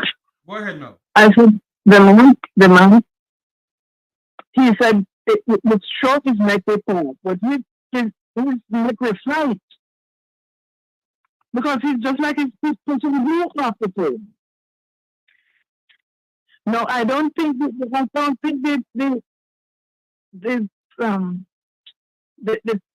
soldiers from here, from Jamaica, should go to Haiti. But as the man said, maybe they got the money already and they have to send them. You know, that's not right. And the lady that was before, I think she said they won't give the poor people what they want. They are not giving them what they need, so they won't give them what they want. They are the thieves because they won't give up the names of the 6 criminals. You know. Hello? Yeah, hello. Oh, Lord. We have lost the lady who was on the phone. Go ahead, come welcome to the program. Yeah. Andrew Holness has sent our troops in armed dangers to kill them. That for money. Hold on for me, sir. Hold on for me. Before we go any further. The caller was just talking to us a while ago. I did not cut you off. This phone just, I don't know what happened. You just disconnected. So you can call back if you want to. Caller, go ahead. Welcome to the program. Where are you calling from? I'm calling from New York. Go ahead, sir. Well, Andrew Holness sending the troops them into armed danger for money. America should take the responsibility. Canada, France, them are the ones to take the responsibility for this. We know if we do this, it's all about money and greed. We are going to vote him out. Tell him that this is a message. Him are going to get vote out if him send them go. And all the bag of Asian them will come. A big problem are going to happen to the country. That's number one. I promise you, said that are going to happen. Send them back if them come. Send them back. Them supposed to go back after them country. France and America. Yeah. If Jamaica should get itself, you're living in Jamaica. Take a look at Jamaica. God forbid they go back to Jamaica. And Jamaica get itself into a humanitarian and political crisis. And you're leaving Jamaica, go to Canada, you're leaving Jamaica, go to Cayman and Trinidad and Tobago. Wouldn't you like them to take in? Listen, we have to fix it. No. Answer the question for me, please. If I would like them to take us in, yes. Maybe. We're not gonna be biased. Maybe. If the country have gang violence, where all right. Hold on All right. Where gangsters are raping your sister and your neighbor, all and right. your daughter. All right. Let me ask. All right. Let me ask you a question. No. Answer my question first. Yeah. Why you want to answer? I asked you a question. I said, if Jamaica should get itself where Haiti is now, and they're raping your mother, your daughter, your sister, don't care very brother, and your family decide to run to the Cayman Islands or Trinidad and Tobago or Barbados, wouldn't you like those countries to take them in? Yes. So why is it the Haitian people, some of them, who are running to Jamaica for refuge, you wanted to turn them back?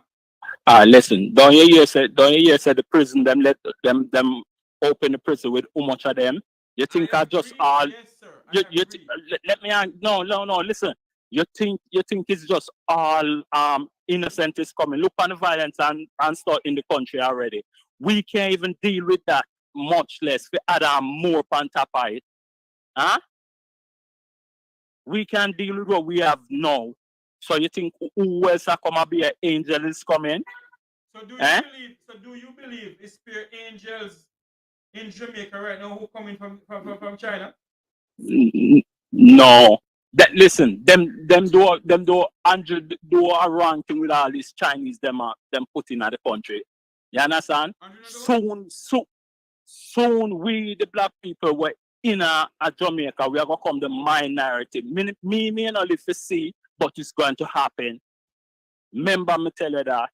Because all these different set of people coming, and we are kill out our own black race. What do you think are going to happen? Our population are going to decrease.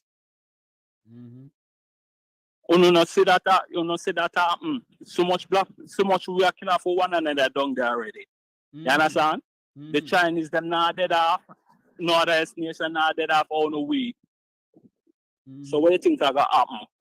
For the future generation, we are gonna be the minority in that country. Where we born our ancestors dead left for we and for we pitney. So we have to protect for one. So what is your plans to assist them? What Andrew should have done, we may not say don't help them, you know. You understand? But if you take them in, you keep them for a while, and soon as the country stabilize, you send them back. Now you're talking my language. You send them back. There's no if I'm butter about it or nothing about it or no asylum, nothing. As soon as the country stabilize, all of them go back. That me agree with. You have a point there now. Now you're talking my language. I am not saying they should take them in forever, you know. What I'm saying that what they should do is maybe ask one of those Tavares country up north or up south. And we don't want to build a nasty concentration camp either. We want to build a thing where they can be comfortable. But listen, Jamaica shouldn't even get involved in this. France who rob 80 for how much 108, how much millions them have to pay back to them, get them independence. America them take for them part, Canada take for them part. Why we have to stand the burden now for this? Eh? Why we, the Jamaican people and the Jamaican citizens, are for future generation are going to pay the price for this? That's what other happen. America not sending for them troops, Election is coming up right here, And if Biden ever think the mistake and send any troops down there and they're dead, it's a guarantee I'm going to lose the exchange with that, because the people are not going to stand for it. So we have to do the same with Andrew Holness. If Andrew Holness send for with troops down there and them they will vote him out. Can I ask you a question, sir? Go ahead. Why did you leave Jamaica? Why? Yes. For a better life. Oh, okay. For a better life, but my plan to go back to my country. Me not plan to live here. And me put foundation for my kids, them and my grandkids, them. So don't think I'm here. I'm gonna stay here. No, I'm coming to my barnland, which is Jamaica. That's my barnland. This is where I'm coming back. So don't think I'm here. I'm gonna stay here. So no, I'm coming back. No matter what I want. Thank you for calling. Thank you for calling in, sir. All right. A pleasant good afternoon. Welcome to the Make We Talk program. Where are you calling from? Thank you for taking my call. I'm calling from Florida. Yes, sir. Go ahead. The subject that you were talking about the monies that's being spent and, people are not being held accountable for it. It's the exposure that's coming along with that, because a lot of people, probably lined their pockets, got real rich, with that money that was supposed to go for certain things and didn't go. It was a free for all. But at the same time, now that they're scared, because an audit need to be done, and all these, the KSAC, that Mark would like to do. Do what? With the municipalities that they had about. My take on it, My take on yes. Kingston and St. Andrew, KSMC. That's it. The People's National Party should do a forensic audit before they go in there.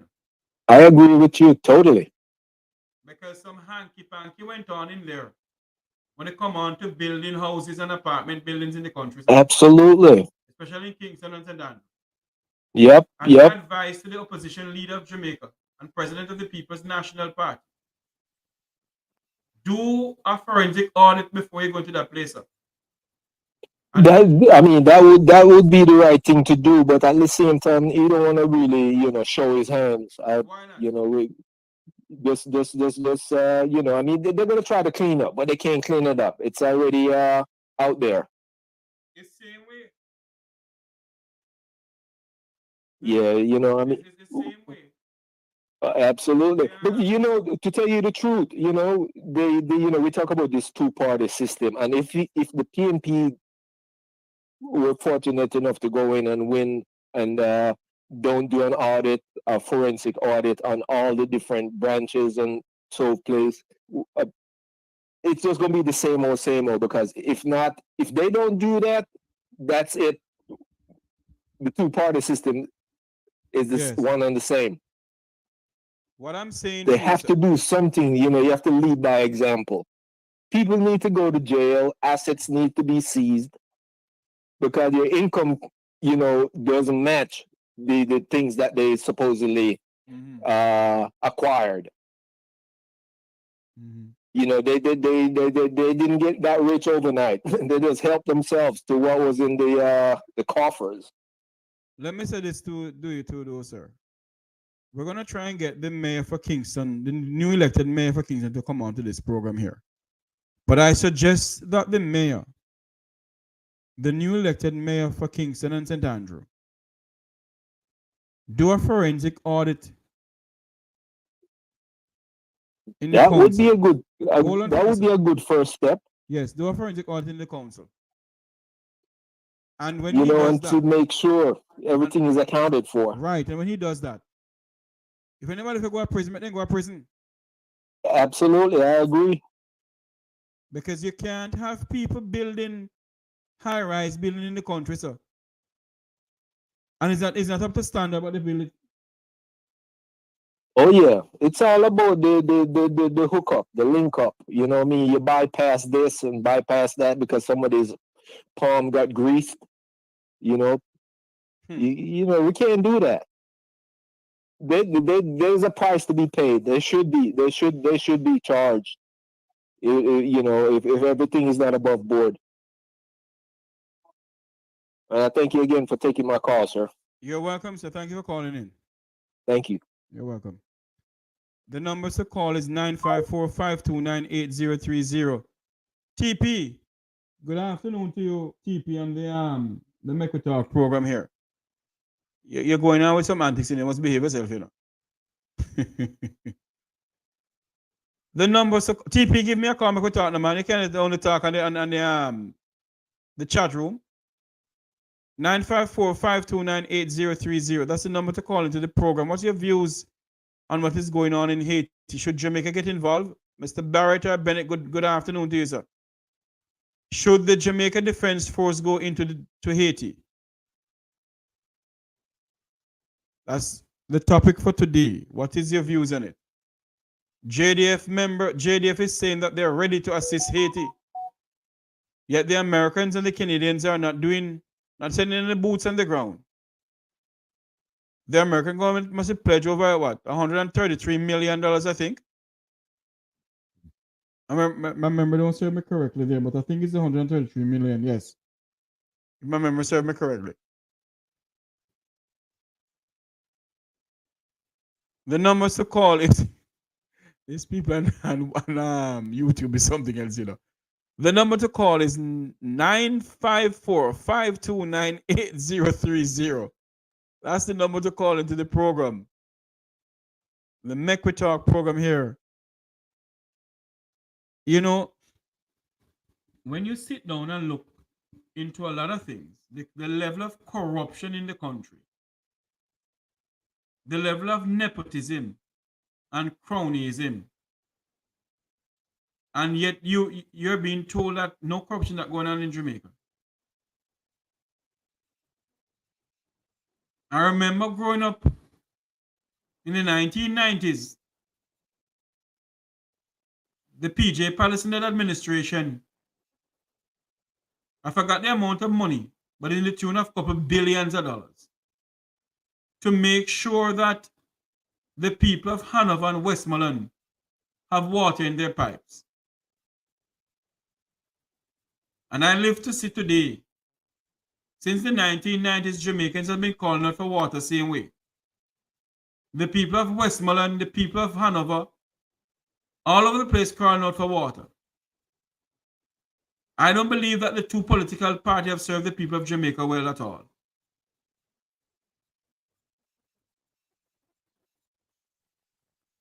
I don't believe that the two political parties in Jamaica has given the Jamaican people the proper infrastructure that they need.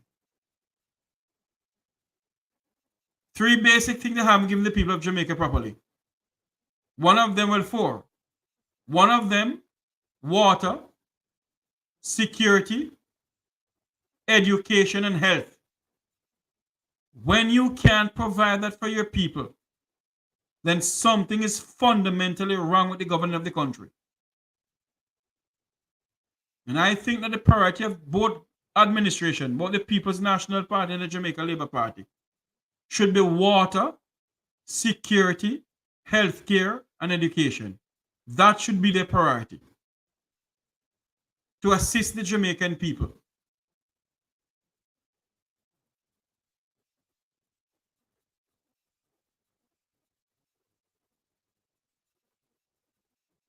That it should be.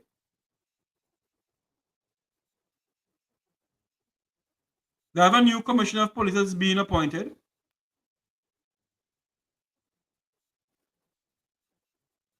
Oh, okay. Oh, yes, the Sentan person. Yes. I talk about Sentan. My good friend from Sentan, you know. Every time I have to laugh.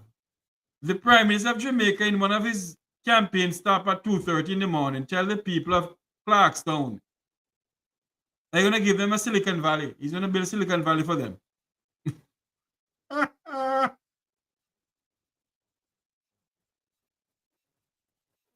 That's a good question, Clark. I don't know what they're going to assist Haiti with. Jamaica need more assistance than Haiti right now, in a sense. Haiti should be leave up to the responsibility of the French, the Canadians, the Americans, and the British. Let they deal with it. I get to understand that Russia want to assist in Haiti. Or will the Americans allow Russia to assist? We don't know.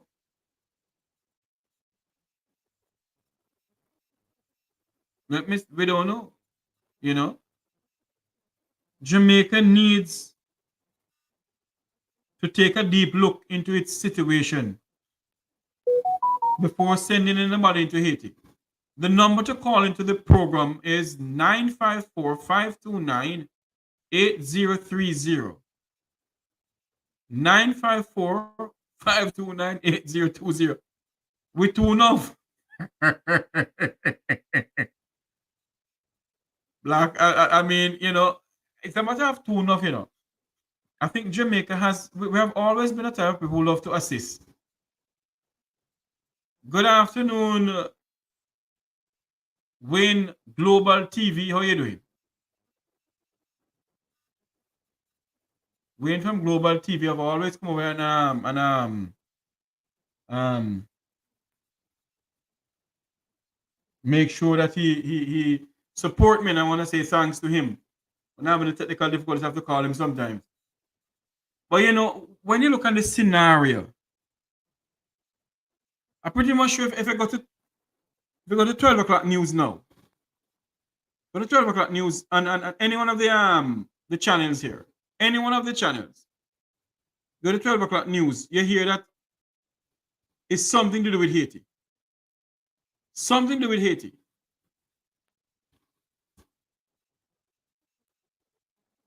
You know, don't go anywhere from me. We're going to take a quick commercial break. Please do not go anywhere. Quick commercial break. We'll be right back.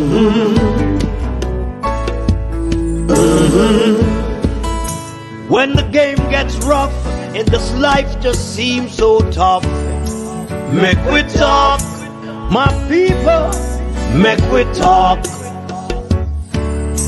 When this town becomes an ugly place, don't let it erase the smile from your face. Make we talk, people, make we talk. Conversation is the key, a guiding light for you and me. Spark a talk and you will see. Conflict solver A to Z. World leaders master the art of self-defense just by talk. So people, make we talk. Hey, we're living in a world that... Welcome back to the program, the Make We Talk program, right here on the Make We Talk YouTube channel. Remember to like, share, and subscribe. For those who have not subscribed as yet, please subscribe to this YouTube channel and click the bell icon to know when we are live. Remember to like, share, and subscribe. Like, share, and subscribe to this YouTube channel. And the number to call into the program right now is 954-529-8030.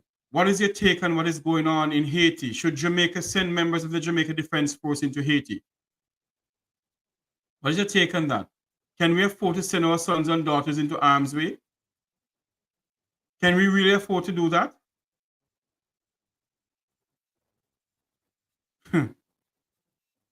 That's a question we need to ask ourselves. Jamaica is faced right now, Westmoreland, Granger in Westmoreland, near to Savlamar, near to Negril, is under curfew. Residents of Negril is calling for water. Big tourist resort area. They're calling for water. The breadbasket parish of St. Elizabeth still calling for water for how many years?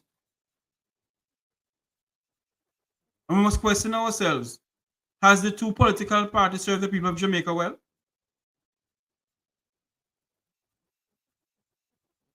Have they?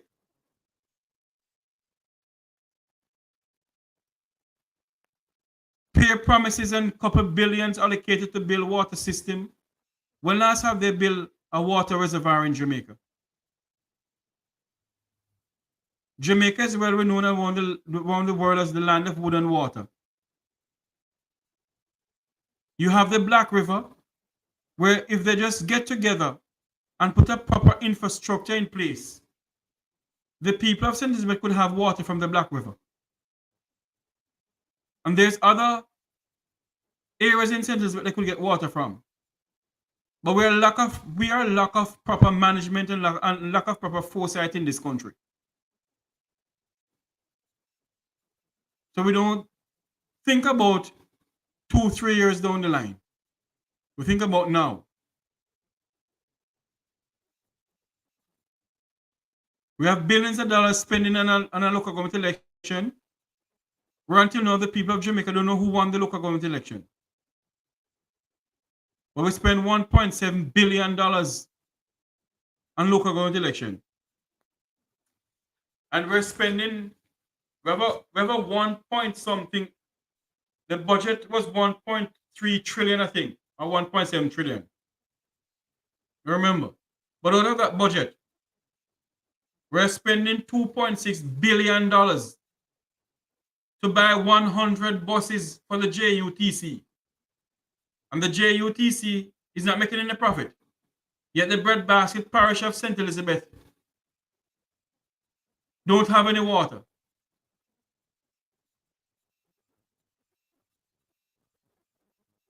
Huh? But yet we're spending 2 point something billion dollars. And the government dubbed St. Elizabeth as the breadbasket parish. And they can't spend the $2.6 billion in improving the water system in St. Elizabeth. But they're going to spend it on a company that not making one single profit at all. They're going to spend $2.6 billion on JUTC. Where you have some people whose political appointed put there. It's a milking cow for the two political parties.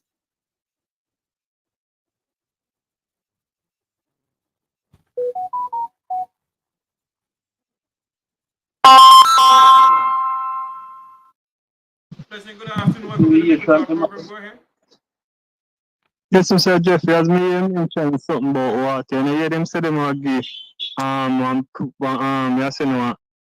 one deal to make a water program up at Rio Croby, and the water run out every year. They don't do it? Them will sign over one company to make a water project up at Flatbridge. I will have enough water up at Rio Croby. Yeah, man. So them say them will sign one project to an entity up there to do some project with the water. We don't have enough water, and it's going to be a private company. You never hear them announce it, man. A private company is put in place to take water to make overseas. One of the Chinese that own that company. You know, you should have checked out your the news though. No, I haven't heard that news at all, sir. Yeah, man, them are put up by recovery, man, private company to do some water. I mean, if a back cleaner or whatsoever. Every year you have drought up here. But not only that, I don't understand something, People are complaining that they don't have any water in the pipe for sometimes nearly months. Yet the NWC is sending water bill to them. Yeah, man, me know persons don't have center never get it to man over one place and have no water. And then continue to send the water bill. Anybody know anybody in Jamaica right now who's getting water bill and no water in their pipe? Tell them to call the program, man. The program, this number is a WhatsApp number to 9545-8030. Have them call me because we need to hear about it. Man. Yeah, man, even the lady what I think from Portland or St. Thomas they call her, so she still get the water bill and she not have any water in her pipe. Yeah, man. So that I might take you, man. But check it out, man. Them have one project where them say them will start up a real Kobe. Yeah, man, with the with a private company, and the water run out every year up here. I'm going to do some research and find out which company, who Yeah, owns man. the company. We don't know. You can. I don't know if any other caller here, so you can put it over the year. All right. Thank you very much for calling. Yeah, man. Mhm.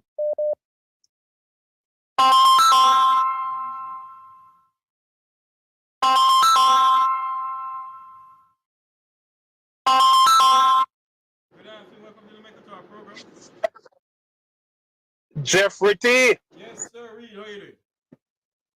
All right. Hey, I just get back from Jamaica. Yes. I was and one of the reasons why I drove this particular route, the St. Thomas Road, is to experience the road. Because I was under the impression. Prosperity Road. Well, I don't know about the Prosperity Road. Let's just talk about the road. But I was under the impression that the road was prosperous. Go ahead.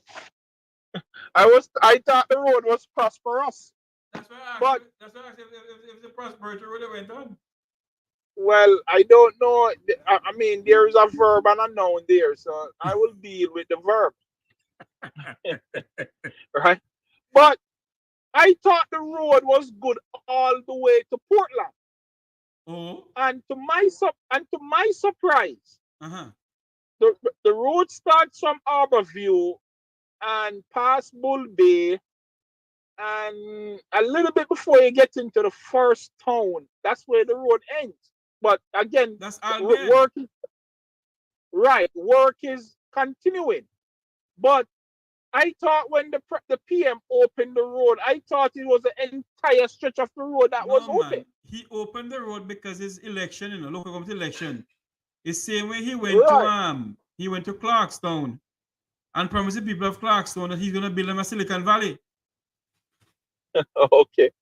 But when we talk about Portland, Jeffrey, St. Thomas, and Port Antonio, when I tell you, and I always hear people call them the forgotten parishes. But Jeffrey, those parishes are really forgotten about, honestly. Because when I come out of Yalas and going around, and I went to Reach Falls. Yes. And I tell you, in Reach Falls, that I have heard so much about this place, never been there before.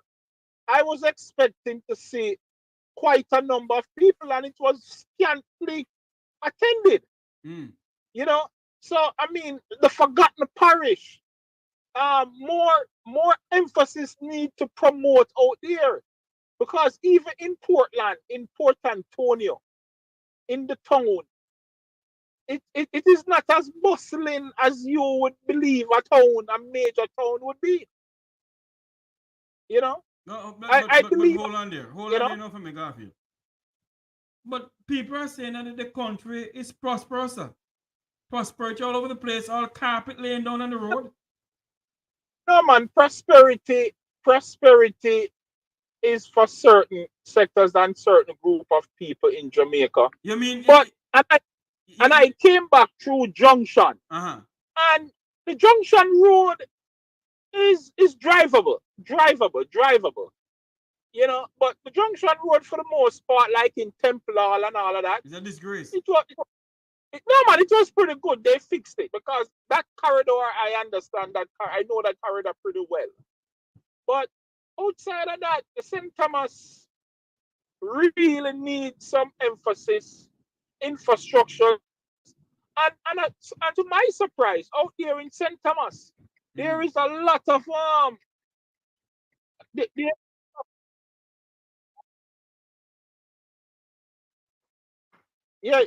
out there in St. Thomas. Yes. There is a lot going. There's a lot of abandoned buildings and all of that out there. You know. But it's just life, Jeffrey. But I gotta go though because I reached my destination, but prosperity on the run. All right. So you went and see prosperity for yourself then. Yes, sir. Very good. Very good. All the best, man. Thank you for calling in. All right. Thank you. All right. That's the talk show host Garfield Reed. He went down to the land of wood and water to survey what is going on down there. And prosperity is in high gear according to some of them.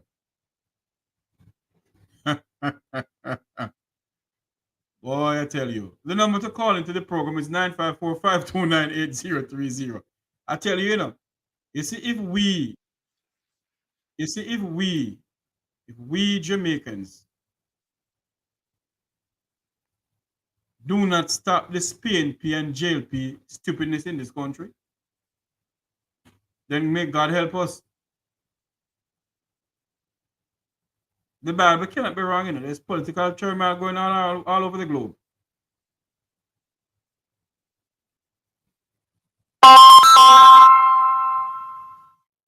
Pleasant good afternoon. Welcome to the Make Our program. Yes, Jeffrey. I'm calling again from Portland, Oregon. Hey, how are you doing, my friend? Good. I'm calling on behalf of my community in Jamaica and Waterford. Yes. Yes, so I'm not trying to be philosophical, right? Yes. But did you know that the mayor of Portland can fix your W-2? I didn't hear you. The mayor from what? The mayor of Portland in Jamaica. He's from where? He can fix your W-2, you know. No. I'm not hearing you good. The mayor from Portland is what? He can fix your W-2. He's very good at maths. He's very good at maths. Did you notice? I'm trying to understand what you're saying. The mayor from Portland can do what? He can fix your W-2 for your taxes. Oh. Because he's very good at maths. But one thing I want to say, you just made a statement. I think people do get caught up in the JLP and the PNP thing. Who? Jamaicans. Yes. They're so dedicated to foolishness. Hmm? So true. But at the same time, there's no water in the pipes. And everywhere in Jamaica don't have roads. The garbage, I have a cousin, I won't disclose where she lives. No, please don't. Her garbage has not been picked up since Thanksgiving. Can you do me a favor, sir? Yes. Can you give her this number to call me, please? She don't have to tell me, she don't have to give her name or nothing. Just get the number. Let she call me, because I want to hear about this. Yes, this is bad. And then I had to call myself and leave them a nasty message because this is crazy. People are getting respiratory infections, and neighbors get mad in the community when people light a big fire. But what else are they supposed to do when the garbage truck is not coming? Yeah, but it's the same way when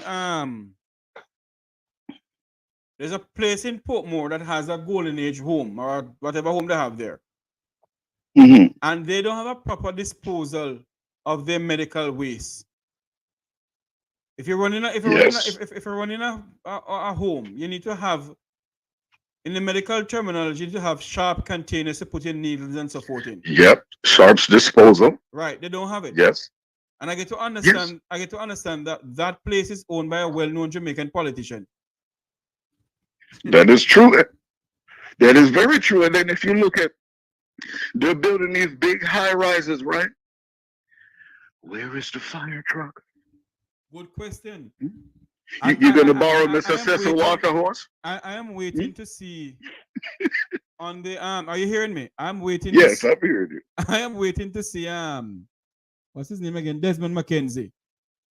In his budget debate, if there's any money allocated out of the 1-point-something trillion that Nigel Clark speak about, is there any money? Is there money allocated to buy or to build about 10 more fire stations and to buy some new trucks? Now, see the price. Wayne Lonesome priced those trucks out on his program. Yes. And what was the term? Big Mama said, the maths is not mathing. The arithmetic is off. Well, Garbage truck don't cost that much. I know that for a fact because I'm not gonna call the company name that I suspect the government buy those trucks from. And the company is in Jamaica. Oh, I see. Truck, hold on there. I have the paper here with me. Mm-hmm. The government gonna spend, where is it? For garbage trucks, garbage trucks. Where are they again? Hold on. It's not the Shackman, it's Shackman or something other. Yes, for garbage trucks, they're gonna spend $900 million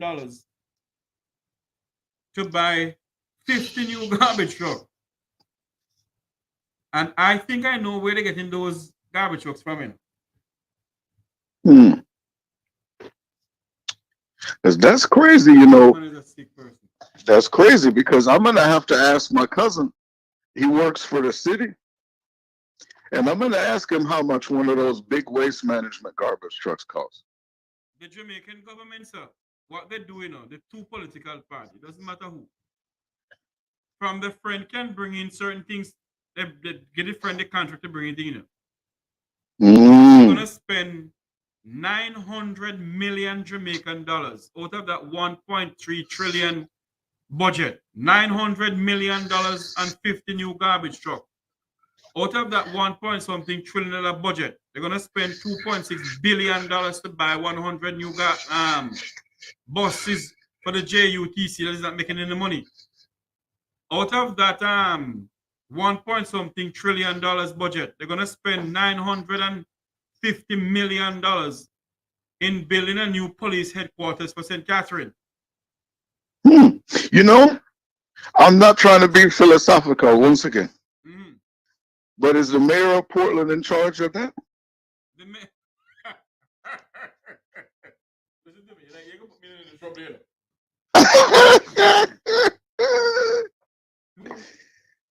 This is a shame.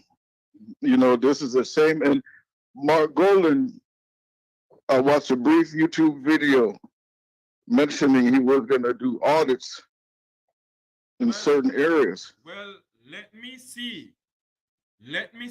I'm gonna see if I can get a hold of the mayor for Kingston to come on this program.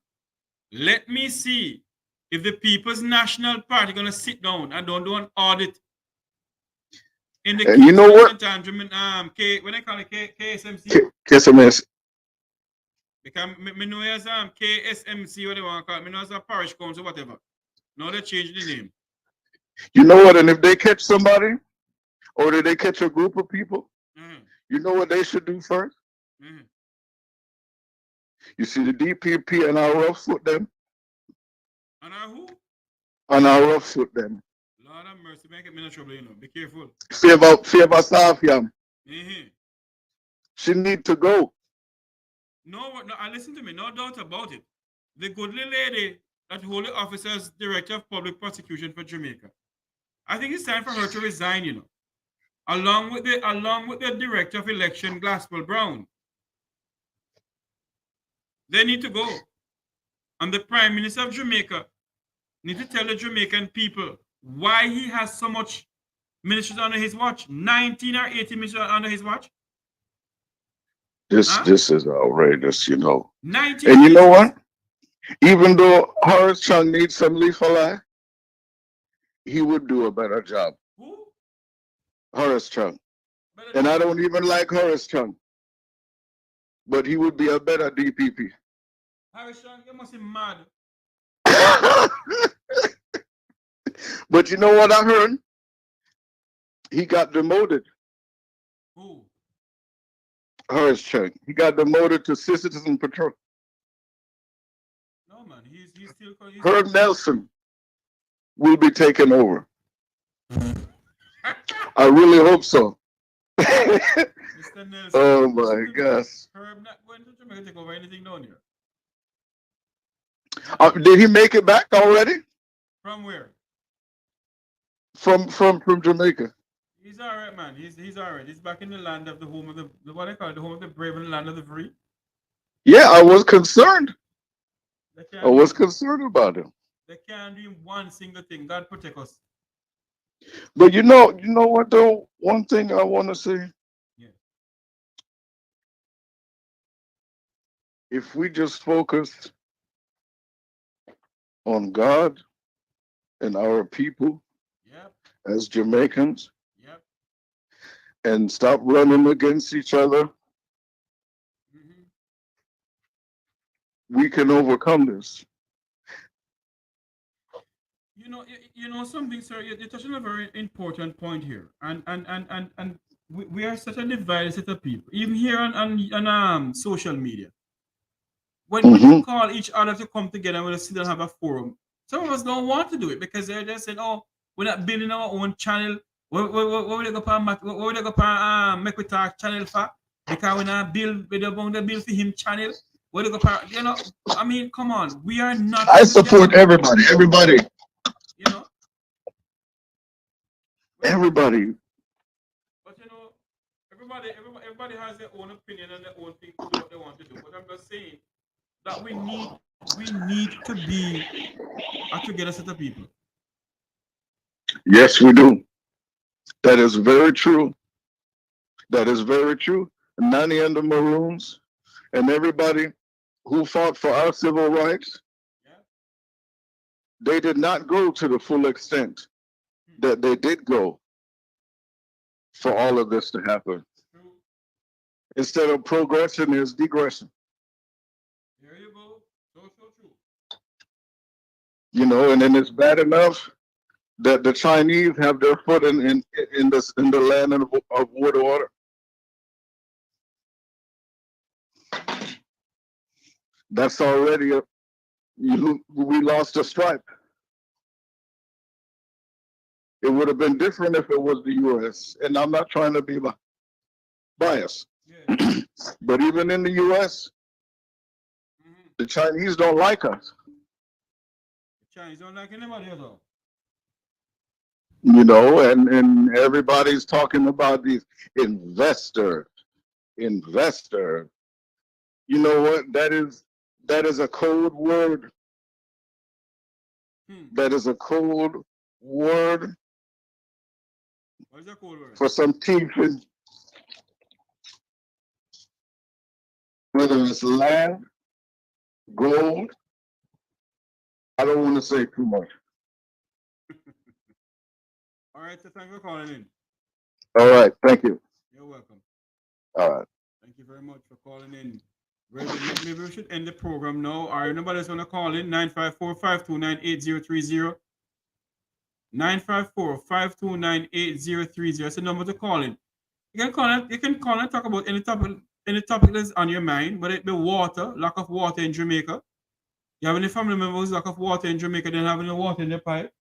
Whether it be the JPS overcharging the Jamaican people and the Jamaican government sending the Jamaican Defense Force into arms way into Haiti. What's your views on it? 954-529-8030. That's the number to call into the program. Remember to like, share, and subscribe. Remember to like, share, and subscribe to the Make We Talk Jeffrey Tavares YouTube channel. I'm being told that I'm going in and out. I don't know what's going on. Maybe I should get a different mic system, but it's a brand new mic system I have here. Ask Joy, what should I ask Joy TP? The numbers to call is 954-529-8030. Call us and talk about any topic that is on your mind, whether it be water, no water, lack of water in the land of wood and water, lack of proper security system, yet we're sending the JDF. We're sending the JDF to go to Haiti. Not me who say it, it's them who say it. The Jamaican government is prepared to send, see it there? JDF ready for Haiti. The JDF members are ready to go into Haiti. And I'm asking the question. The Prime Minister of Jamaica was the Minister of Defense. Have you come to the Jamaican people and addressed the Jamaican people about our sons and daughters going into arms way? Have you set aside $40 billion then? And if our sons and daughters go into Haiti and they don't come back home, their family members can have little thing, although money can't buy life. But they can have little thing to rely back on and don't suck salt through wooden spoon. Prime Minister Holness. Prime Minister Andrew Michael Holness. Have you addressed the situation of the JDF members going into Haiti, sir, to the Jamaican people? Have you put aside a certain amount of money, sir? God forbid our sons and daughters don't come back home, that their family members can have something to rely back on and don't suck salt through a wooden spoon.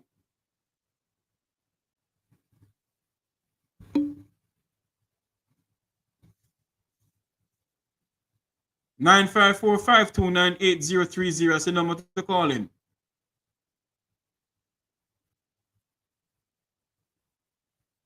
I am being told, well, it is all over social media and the news, that the famous gang leader, Barbecue, has sent a clear message to Caricom.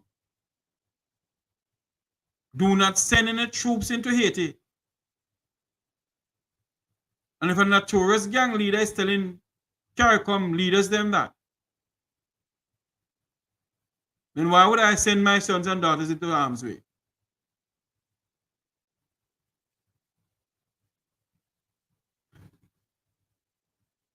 Huh?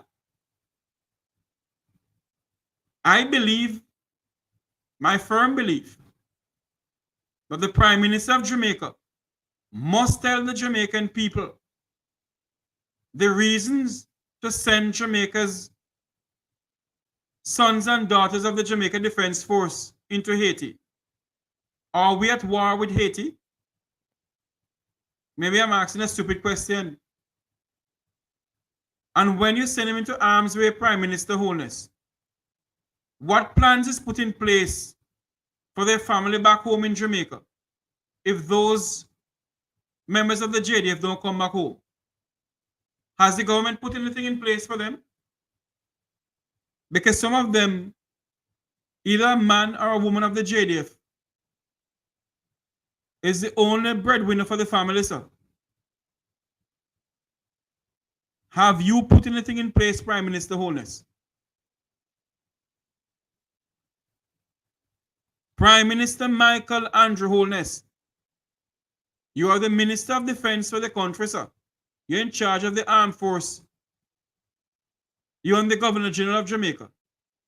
Because the JDF belongs to the King of England. So let me get involved here. Let me put the Governor General involved in it too.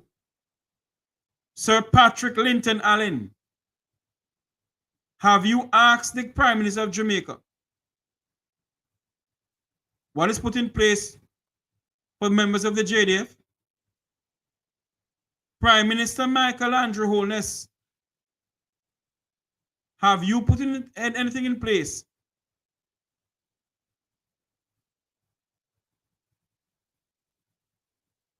for the members of the JDF if they go to arm's way into Haiti and don't come back home? They come back home into a body bag. What is put in place for their family members, sir?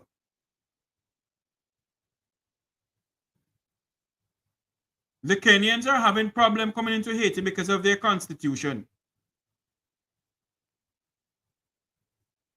Members of civil society in Kenya are saying that they shouldn't come in.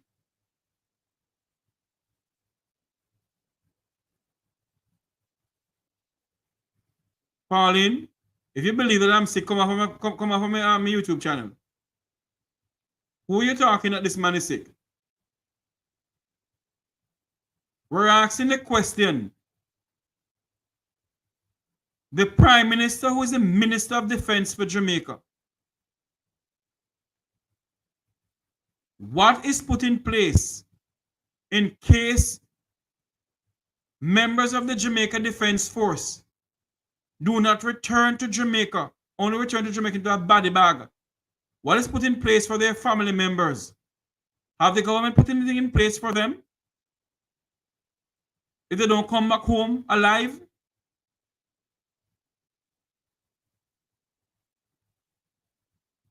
That's the question I'm asking. And I have a right to ask that question.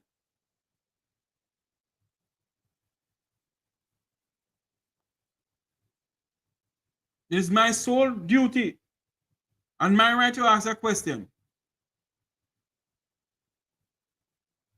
We can't be sending people into harm's way to fight a never-ending war in Haiti with a notorious gang leader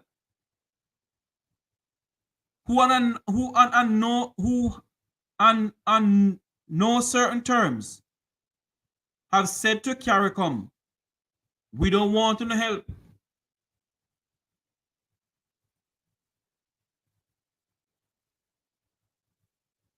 We don't want to help.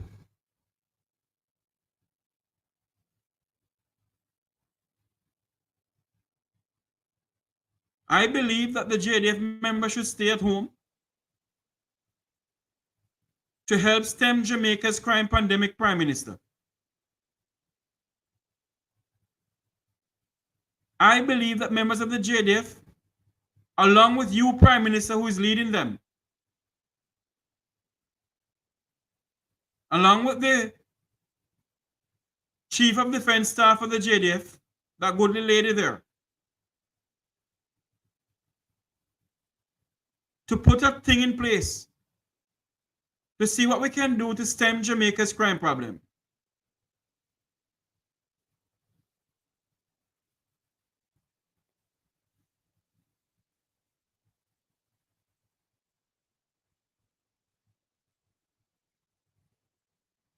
We cannot, as a people, sit idly by and say nothing. Because you have some people come on this platform and dub you as a dirty comrade or a dirty laborite. They'll never say to you that you're a dirty Jamaican. That will dub you as a dirty comrade or a dirty laborite. They can't say you're a Jamaican.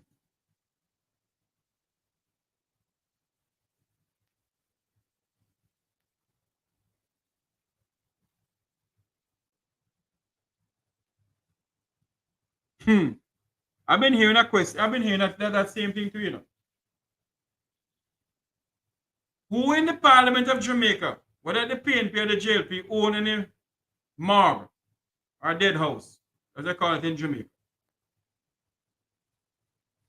Because I get to understand that a politician in Jamaica own dead house or have shares in a dead house.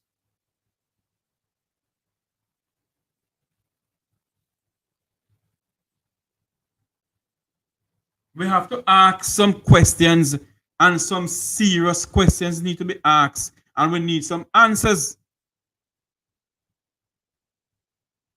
We are Jamaicans, and we will continue to be Jamaicans, but our country is in serious crisis.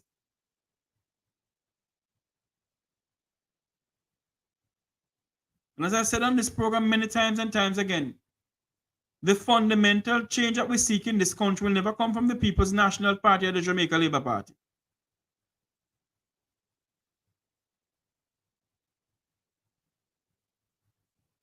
You have to come from us as a people.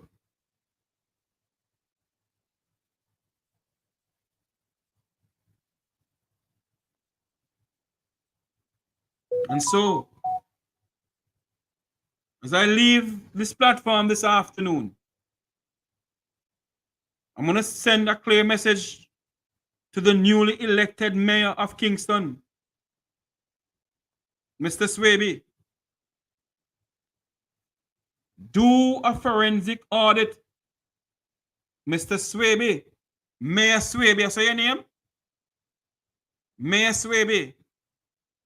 Do a forensic audit into the Kingston and St. Andrew.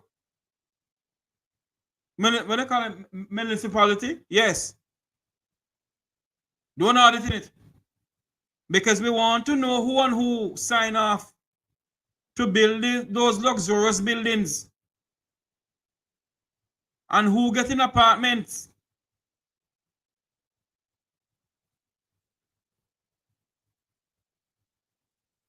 Thank you for checking out the stream and what do you call it now? Because I have so many things streaming, I don't remember the name of it. But thank you for checking it out. We need to know who signed off on those high-rise buildings that is being built in the country. And who getting apartments out of those high-rise buildings. Mr. Swaby, you leave it up to the Jamaican people, sir. Mr. Swaby, Mayor Swaby, you owe it to the Jamaican people to do an audit into the Kingston and St. Andrew Parish Council.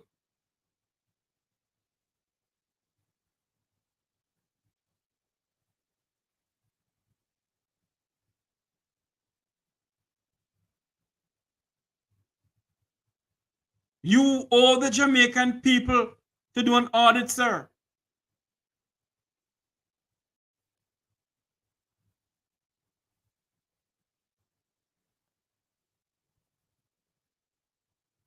You and the People's National Party owe it to the Jamaican people, sir, to question and do an audit in all those high-rise buildings. $800 million high-rise building being put up by the Speaker of the House of Parliament.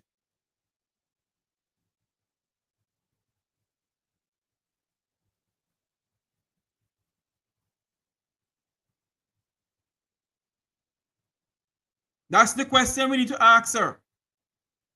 Are you, as a mayor, the people of Jamaica, the people of Kingston and St. Andrew, put you in there, whatever constituency you're running from?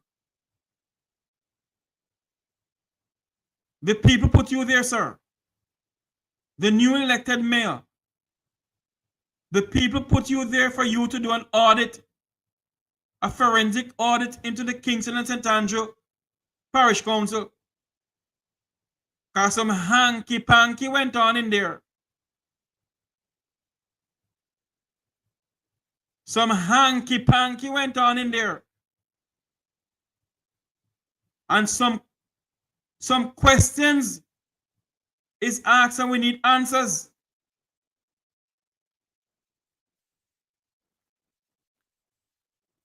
And I hope when we start the investigation, and when it went to Mocha, no cover up, no go on. I hope the new elected Commissioner of Police see to it that the investigation go on properly.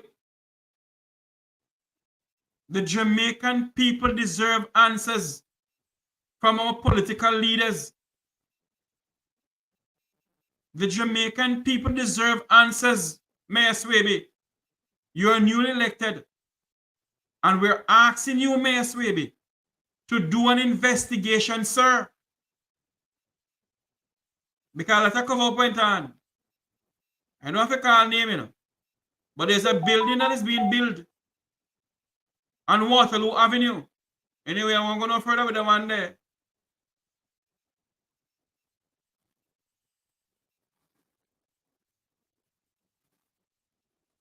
Opposition leader, Mr. Mark Golding.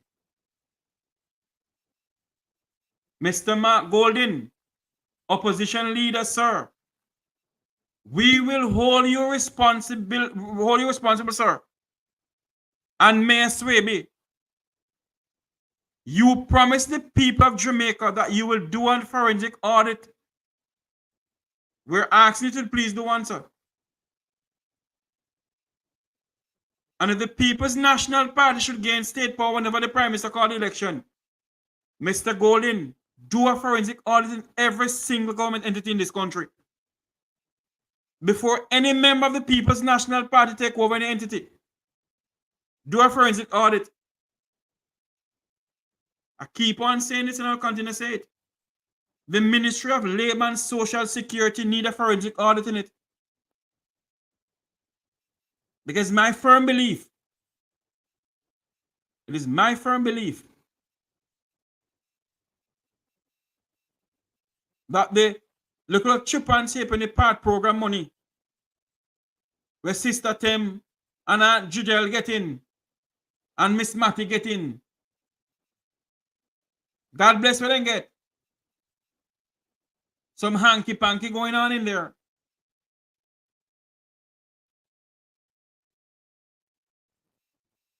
Some hanky-panky going on in there. Whether we like it, yes or no? Mayor Swaby. Mayor Swaby. The newly elected mayor for Kingston and St. Andrew. Do an audit in that entity, sir. The people of Jamaica is looking on you, sir. Until you hear my voice again, remember to like, share, and subscribe. Hit the bell icon to know when I'm going live. Hit the bell icon to know when I'm going live. Mr. Peter Bunting, if you should become Jamaica's next Minister of National Security, sir, please do an audit in the National Security Ministry.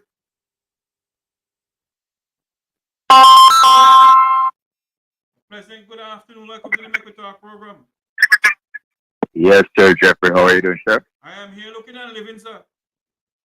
All right, sir. Yeah, in regards to JDF and JSF personnel going into Haiti, I know definitely that if they need our assistance. By the way, I'm speaking to you as an ex-soldier from the JDF, right? Oh, you're a former member of the Jamaica Defense Force? Oh, absolutely, yeah. Proud one too. A very proud one, Jeffrey. Yes, sir. Go ahead. Yeah. Anyway, I don't think our soldiers should be going, our police should be going in to enforce their laws. It probably would be better if they go on a more humanitarian ground to help relocate people to other safer grounds where the fightings are not happening. Yes. And they could, in regards to taking people from as refugee, it to be like centers in safe grounds and relocate the people. What do you think? Well, you have a point there. They should do that, yes. But based on what we're hearing, it seems as if Jamaica is going in there to secure the peace while Jamaica's crime problems spiral out of control. Well, Jeffrey, I tell you this much, my friend.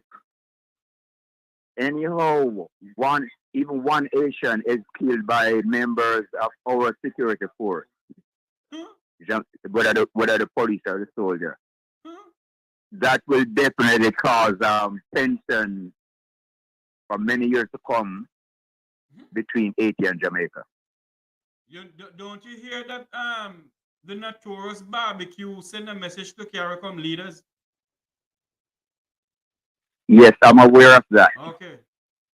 But whether barbecue take over leadership of the country or not, I don't think United Nations want barbecue to take over anything else. Well, irrespective, it is not Jamaica's business who lead Jamaica, who lead Haiti. Look at what happened in South Africa with Nelson Mandela. He was considered at one time as a criminal and terrorist. Yes. Even when he came out of prison, he was still on America's terrorist watch list. I'm well aware, yeah. But then Jamaica is in a very terrible predicament as it stands right now. I'm not sure if they can back out, but they can probably change the mission where it doesn't create future tension between both countries. My take on it, doing so. The Prime Minister of Jamaica shouldn't get up and say it so quick. I'll tell you this much. The soldiers from Jamaica and the police cannot go to Haiti with the same sort of attitude that has been displayed in Jamaica over the years.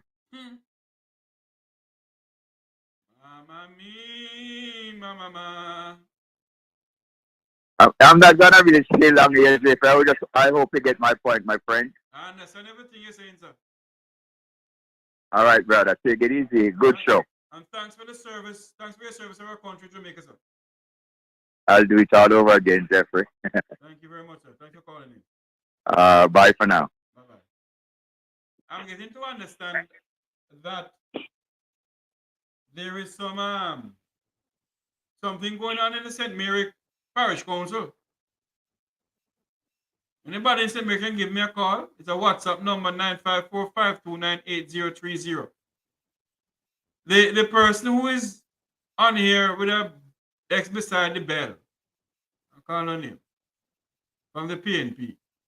I heard about that there is computer being missing from St. Mary's Parish Council, you know, and all the conditions they take out. I want to know what is really going on. Anyway, we're going to have a next program soon. It's time for me to say so long from here. Remember to like, share, and subscribe to the Make We Talk Jeffrey Tavares YouTube channel. Like, share, and subscribe. Hit the bell icon.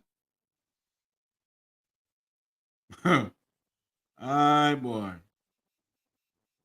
Don't you trouble Zion. Don't you trouble Zion. Nan nan di da dan di, dan din dan di da dan di. Aye, Jesus. Don't you trouble Zion. Remember to like, share, and subscribe to the Make We Talk Jeffrey Tavares YouTube channel. Until you hear my voice again, may God bless you. And may God bless Jamaica land we love. Have a great day, everyone. Join me back here as soon as possible. As soon as you see me go live, you come on. Tell all your friends and family about this channel, all right? Like, share, and subscribe. Hit the bell icon. May God bless you, and may God bless Jamaica land we love. Have a great day, everyone.